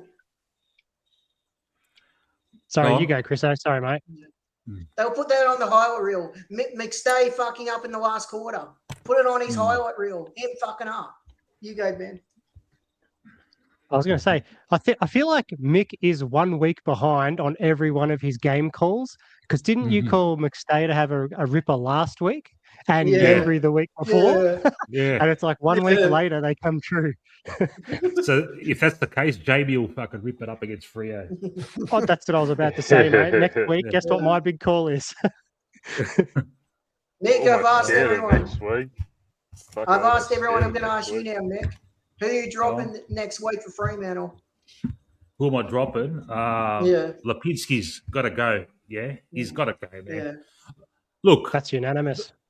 Yeah, I agree. He's got to go, and more not only for the fact that he's had a shit game. You just want something different out there, a different skill set, different fucking attitude. I don't know what it is, man. I'm just look. What I took out of that last quarter is it just seems our midfield. Do they actually fucking train and work stuff out what to do when the ball's in dispute? Because we just never, when the ball's in dispute, like all it is like a real scrappy tap on or a fucking low percentage fucking handball, whatever. And then the other teams are just so slick, get it out there, bang, loose player, bang, loose, and before you know it, it's inside 50. That's why, I want to cut some slack for our defense. The ball was just, they should have pumped us by more, man. Yeah. Should have killed us, bro. Yeah. Oh, absolutely. It was a 100-point loss, boys, in disguise as a 10-goal loss. Yeah. And look, we can all, a case can be made that it's like it's a premiership team, blah blah blah. Everyone's going to lose to a premiership team, blah blah blah. But geez, man, we had moments in that third quarter where we could have made it fucking scary, and who knows what happens after that. But it's the moments, man. Oh, we're not a moments team anymore. We used to be a moments team. Lipinski, goals gaping, scores fucking less than 20 points, McStay, brain fades. It's the same players. You notice it's the same fucking players. Same ones that let you down in the crucial moments yet again. I'm not. No, hey guys, just welcome Andreas from Black and White United. How you doing, mate? Hey, bro. Yes. Hey, Andreas. Been better, I'll tell you that much. Oh yeah. Yeah. Oh man, like you talk about moments and stuff like that. Like, as much as I hate to say it, McStay wasn't our worst player tonight. I mean, I know he kicked 4 goals, but they'll like, it is what it is. But he could kick 6, and the one where he played on, like that was the biggest fucking doofus brain fade I've ever seen. And if he goes back and slots that, you talk about moments, that puts us within 20 points. That puts us with momentum in arm's reach of actually, like, while they were, sleeping a little bit, to really start to put some pressure on them. We probably still wouldn't have won, but it changes the momentum of the game a lot. And we had the momentum. So, like, it puts it much more in our favor. And then that last quarter, I mean, fucking, the center clearance happens, bang, they score a goal. They've scored 2-3 goals straight away. And it's like we're fucking within arm's reach here. Like, put some pressure back on them, yeah? The biggest thing, but, is, and tonight was a clear fucking example, our mid-tier players, so the players under Nick, under Josh, under Dan Houston, under DeGoey, even though, like, DeGoey and, I mean, Josh was okay. He was probably one of our best players, but it wasn't his biggest standout game. He got caught fucking how many times with the footy. But these players like Lipinski and even Crisp, I'm going to throw him in the conversation, etc. Yeah. Like, it's time for you guys to fucking man up, man. It's time for you guys to be like, hey, we're under pressure here. Why is it the fucking same old fucking blokes have to, like, literally the same old blokes have to do everything to try and get us back in the game? The other thing that pissed me off too was the fact that, in that second quarter, Steel Sidebottom gets fucking spear tackled, right? Now, granted, and I'll put my hand up, fantastic fucking tackle. I would have been wrapped if one of our players fucking did it. It was all fair and legal, yeah? But you've just crunched arguably our second best fucking ever player, right? And not one person decides to fucking remonstrate with him. It wasn't until the third quarter where Howe gets pushed into the fucking fence, where the game's pretty much fucking done and dusted, that, they actually decided, let's show a bit of fucking argy-bargy. Or when Bo got fucking the high tackle against him against Lohman, and then they all come in. Do that when our player gets fucking crunched and the game's still in the balance. Like this, and it pisses me off. This lovey-dovey, family-orientated, we're all in it together on the journey. We love each other, blah blah blah. This fucking mentality that Fly's got. Okay, won us the flag in 2023. We were the best side in the comp. Whatever. Yeah, great. But how long can you stick with it? Why can't we, and like, excuse my language, man, but Why can't we be a pack of fucking cunts anymore? Why can't we be the football team that everybody fucking hates? Like, why do we have to be like play like a pack of fucking pansies when we play against Brisbane and shit ourselves at the contest? Like, it fucking annoys me because you watch, we'll go out against Freo and we'll play like fucking world beaters and we'll fucking argy-bargy, we'll fucking Adelaide Oval, our second home, this is that. Do it over there. I know we've done it the last couple of years, but do it against Brisbane. I just don't understand why we can't live up to the reputation and why everyone fucking hates us and actually go in full steam ahead and fucking, go in head first at the contest. Like, from the start of the game, we looked like we were just playing second fiddle, you know? It's just, I'm fucking so frustrated because now it feeds into the argument, right? It feeds into the bullshit argument that Kane Collins and fucking Sam McClure and all these fuckwits are going to just run with the narrative. Collingwood, nothing without Nick Dacos. Collingwood, it would have turned out. Like, that's the narrative that's going to be pushed now. And you know what? The sad fucking part about it is they're almost fucking right. They're almost right. And that's the part that fucking pisses me off. Now, you put Nick into that team, we don't win the game still, but you can add probably another 20 points onto the scoreboard because the delivery into the forward line is going to be fucking on point, and he's probably kicked 2 goals himself, and he's racked up 35 fucking touches. That was the most quietest Dan Houston 32 disposal game I've ever seen, and he was probably our best fucking player. 32. Yeah. Yeah. The ball was down there. That's yeah, why. the ball lived down there, mate. Yeah. He had zero impact, and so many turnovers. And I felt like his impact. I felt like his impact when we started to get a bit of a run on, it was there a little bit, but then as soon as Brisbane just woke up and and a quick turnover, bang, goal, and he went missing again for another 10 minutes. You know what I mean? And the problem, and that's another thing too. We played a very similar game. If you look at the stats, a very similar game to Carlton against fucking Melbourne in regards to scoring from fucking stoppages and turnovers. Brisbane were able to get our fucking all the turnovers. Brisbane score. As soon as the ball goes into the forward line, bang, they're fucking, whether it was a point or a goal, they're fucking hitting the scoreboard. We get the turnover from them, and it's the most labor-intensive, like, fucking piece of play you've ever seen. It's like they finally scored a goal, like that goal that Roan Steele kicked, where they were fucking hand-passing on the boundary line, and it should have gone over, and he's bananaed it or whatever it is. It looked So like lucky we didn't fuck that up, Yeah, but it looked like we were fucked. It looked like, oh God, blow the siren, get us out of here. Fuck it. Brisbane are like, all right, next, bang, goal. Like, it just feeds into the narrative of the fucking journos now, and we're not gonna fucking hear it. We've lost on a Thursday night, so we've got to deal the whole weekend with this bullshit and all the way fucking to gather around until we play fucking Freo. Yeah. And you've got to say the most important thing. I'm just angry, man. I'm just fucking so annoyed because, like, I tipped Brisbane in my tips. I changed my tip today, but I still felt like, fuck, we get a bit of a run on here and we're a chance because when you put up that team last night, Mick, on the fucking tally, right, and you put up that Brisbane side, and I was looking at it, and I said in the chat, I go, that is one of the worst fucking Brisbane things. Now, can you imagine we had Nick, Pendles, Darcy Moore out, but they had a full fucking strength side in? You want to talk about 100 point losses in disguise? McCluggage. That's a fucking Southampton beating Sunderland 9-0 fucking 10 years ago.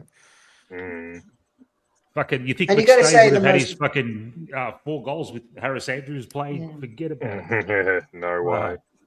And what about Steen? Yeah, look, You're not playing Steen in the ruck.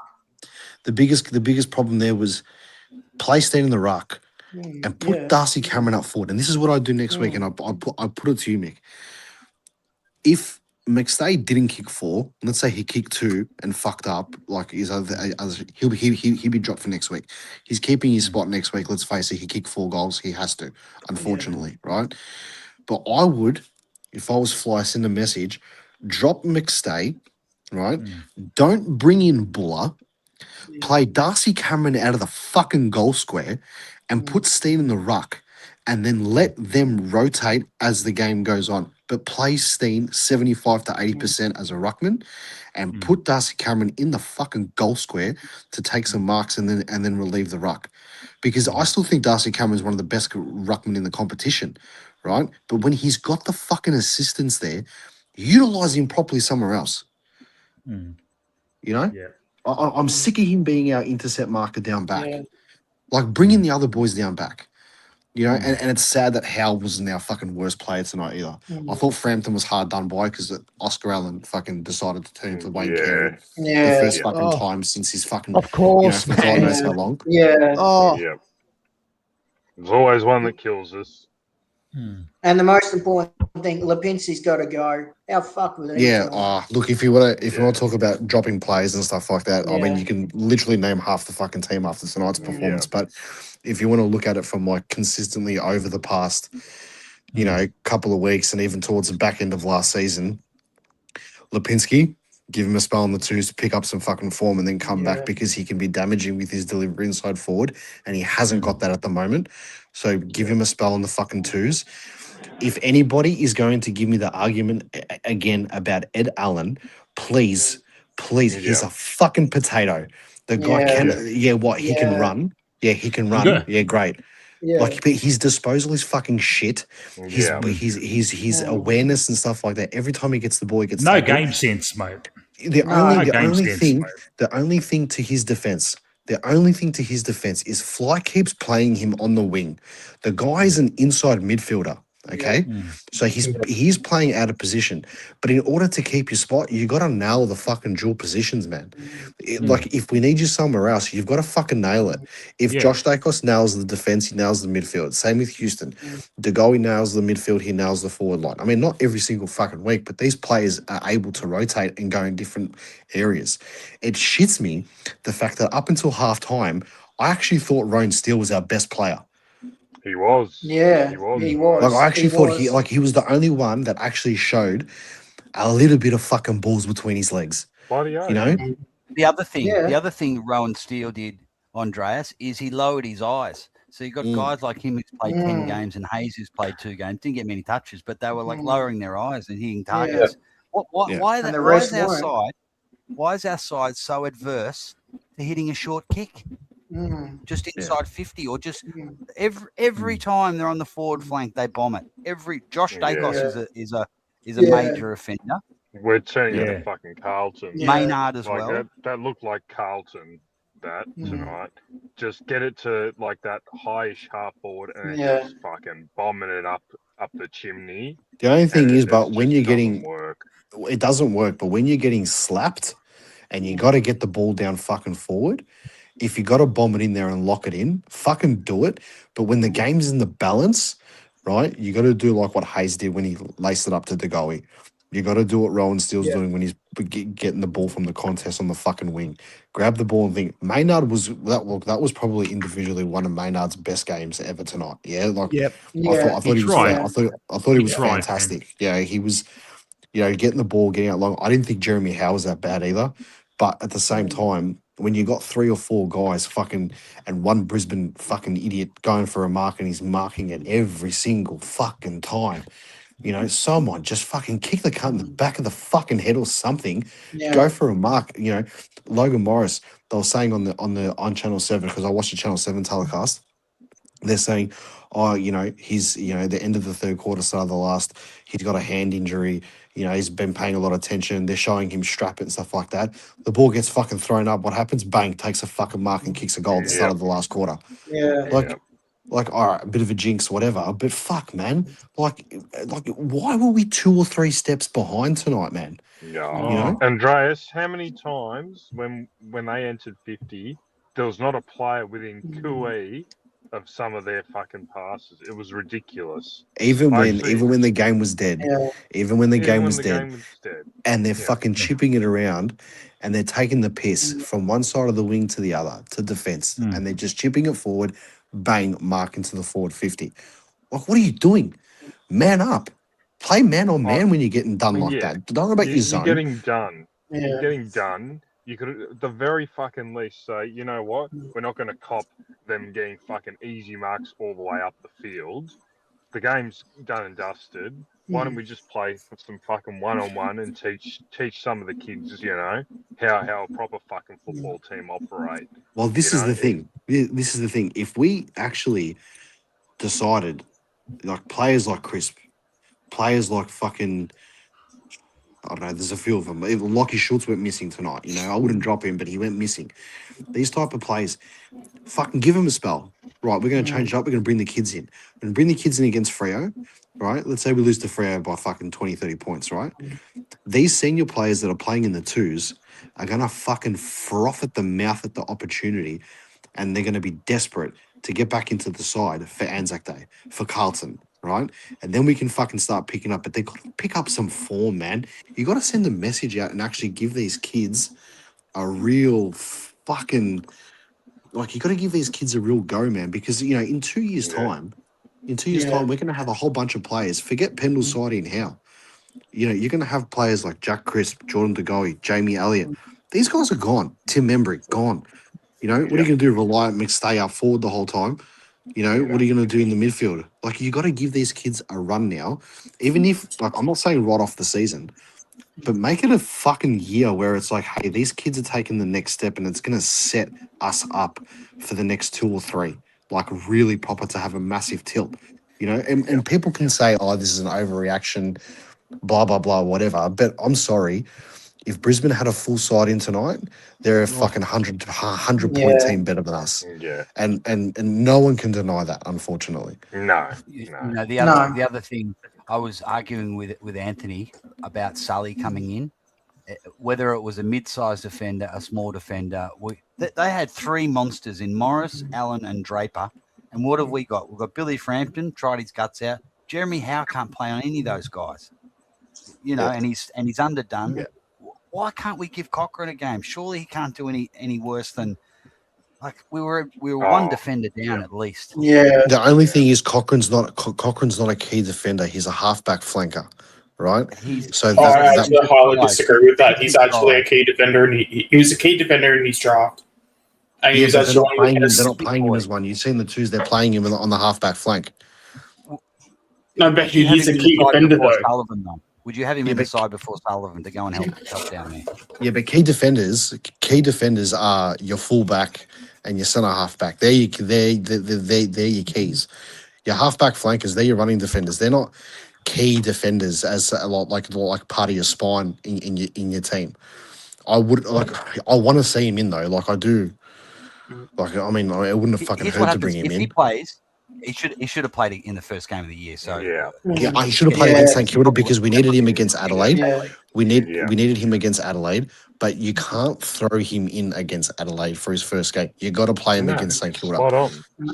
You know, totally missed the boat. So the thing is, if he plays, he that way. See, Jeremy Howe, he needs to be the third guy because if he's the second guy, he can't be intercepting. You know, so we missed the boat playing him against the Saints in that first round. Yeah, and we knew it would come to bite us in the ass too. That's the other thing. We knew this day was coming because we'd be short of defender. I was speaking about it during the week. Oh, look, defense looks a bit fucking shaky. Oh, Moore's out. Oh no one to turn to. You just go in with the sort of same guys that you did last week who performed pretty well, but against a team that had, you know, no real threats for us, and then it just completely falls to bits against a quality opposition tonight, you know. Yeah. But you need to acknowledge... What did they take? How many marks inside 50 did they end up with? 20 odd? I don't know, but at one stage it was like 90 to 50 all around the ground marks, and I'm like, these guys are chipping around, taking the piss. Yeah, it was a start. I think it was a start. 2019. Brisbane got the most something against us since 2019. We haven't copped that much. It was some fucking stuff. It would have been marks inside 50. Yeah, it would have been. It was up to like 19. It was like 19 at 3/4 time or something fucking ridiculous. I've been bitching about the marks inside 50 for weeks. It's been doing my head in. Way too many every week. Yeah, the other thing too is that I'm not a person who fucking always overreacts about the umpiring decisions, but in the first half they cost us 6 goals. Like that, Yeah. and like Yeah, you got to agreed. acknowledge. Agreed. You got I to agree. acknowledge that there's a 6-goal turnaround here with stupid umpiring They're decisions destroying the game, man. and It's soft destroying ones the Yeah. too, man. Like I was watching Swoop's fucking halftime thing on Instagram, and like there was a lot of neutral supporters that were on his feed, and they were saying too, like Colin was getting absolutely ripped by the umpires here. But with that being said, like Brisbane weren't getting ripped by the umpires either. Like it was like always us. And like I always see it from both sides when it comes to umpiring decisions. Like I can see when the umpire's being shit for both ways. I'll put my hand up for that. But 6 goals in the first half, that's a fucking. You talk about moments. Like how many fucking times are we gonna like cough up stupid free kicks that weren't there? You know, and there was another 50 that was paid for stepping over the mark. The umpire fucking said stand when he fucking stood, and he said that he went a step over the mark. Like, give him the chance to fucking go back one. You know what I mean? Before you fucking blow the whistle straight away. You know, it cost us against Adelaide, 2 50-minute penalties cost us the game against Adelaide. I know it didn't cost us the game tonight, but it's just like, why are we getting the rough end of this shit? Always, every fucking week, man. Every year, mate. It's every year. Yeah. We need to be a 4-goal better side. That's how much of a start the other side gets against Collingwood. They hate. They're normal. They're humans. They hate Collingwood like everything else. You don't think they try and influence the game? We never get a 50-50. Yeah. Subconsciously, man. Subconsciously, these cunts have been At least. growing up all their lives with their mates. Oh yeah, we hate Collingwood. We hate Collingwood. So just subconsciously, it's in their brain. You know. I'll fuck these cunts up. It's annoying because then like, you know, they do the even or upperers, but every time they do that, we're on the defensive goal line. You know, Yeah. it's like fucking. Can you give us a bullshit one in the fucking Yeah. goal square, please? I've always said when they have the free kick breakdown, they should actually show you defensive half free kicks and offensive half free kicks. And Yeah, I reckon 100%. we'd get fucking slaughtered year on year. I can guarantee we'd be fucking slaughtered where we'd get like 20% of our frees forward of the footy and it'd be like 80% against, you know. Mm. It's just one of those things. It's just a fucking disgrace and it'll never improve. Yeah. But yeah. I just got some stats for you. So it might have been the uncontested marks Mick might have seen because they've taken 136 uncontested marks to our 64. I've Yeah, never it was seen 90 any to 50 when I saw that. Yeah, I think at the start of last quarter it was 90-50. Yeah, I've never seen something like that ever before. 136 means we're putting no pressure on like field position or anything. Yeah. Or hanging 136. back too much. We're hanging back too much and just letting him creep up, and I feel like they get an easy kick, mate. You know? We're hanging back because I feel like they're so fucking pedantic about the zone. They're like where you need to be, this, that. It's like, mate, we're getting our asses handed to us. Go man on man, you know, or even when the game's in the fucking balance, put some pressure on them, create the fucking contest. Go man on man. And then when we got the momentum, worry about your fucking zones. Worry about your zones and the kick outs.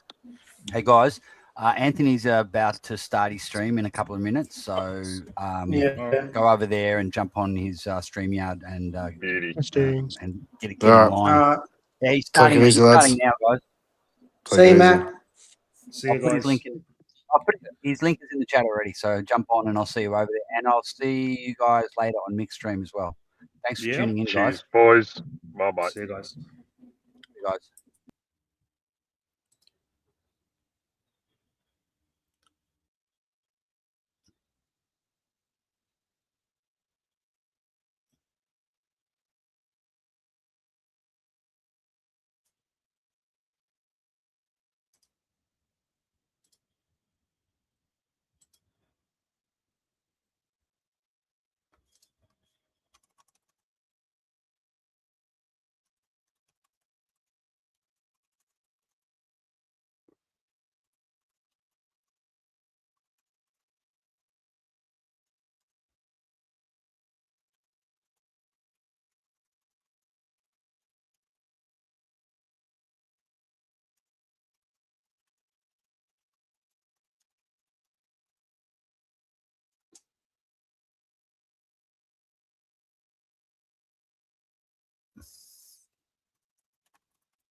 All right, guys. Good night. Thanks for everyone who joined in on the panel and in the chat. And I will see you over at Pies Footy. Go Pies.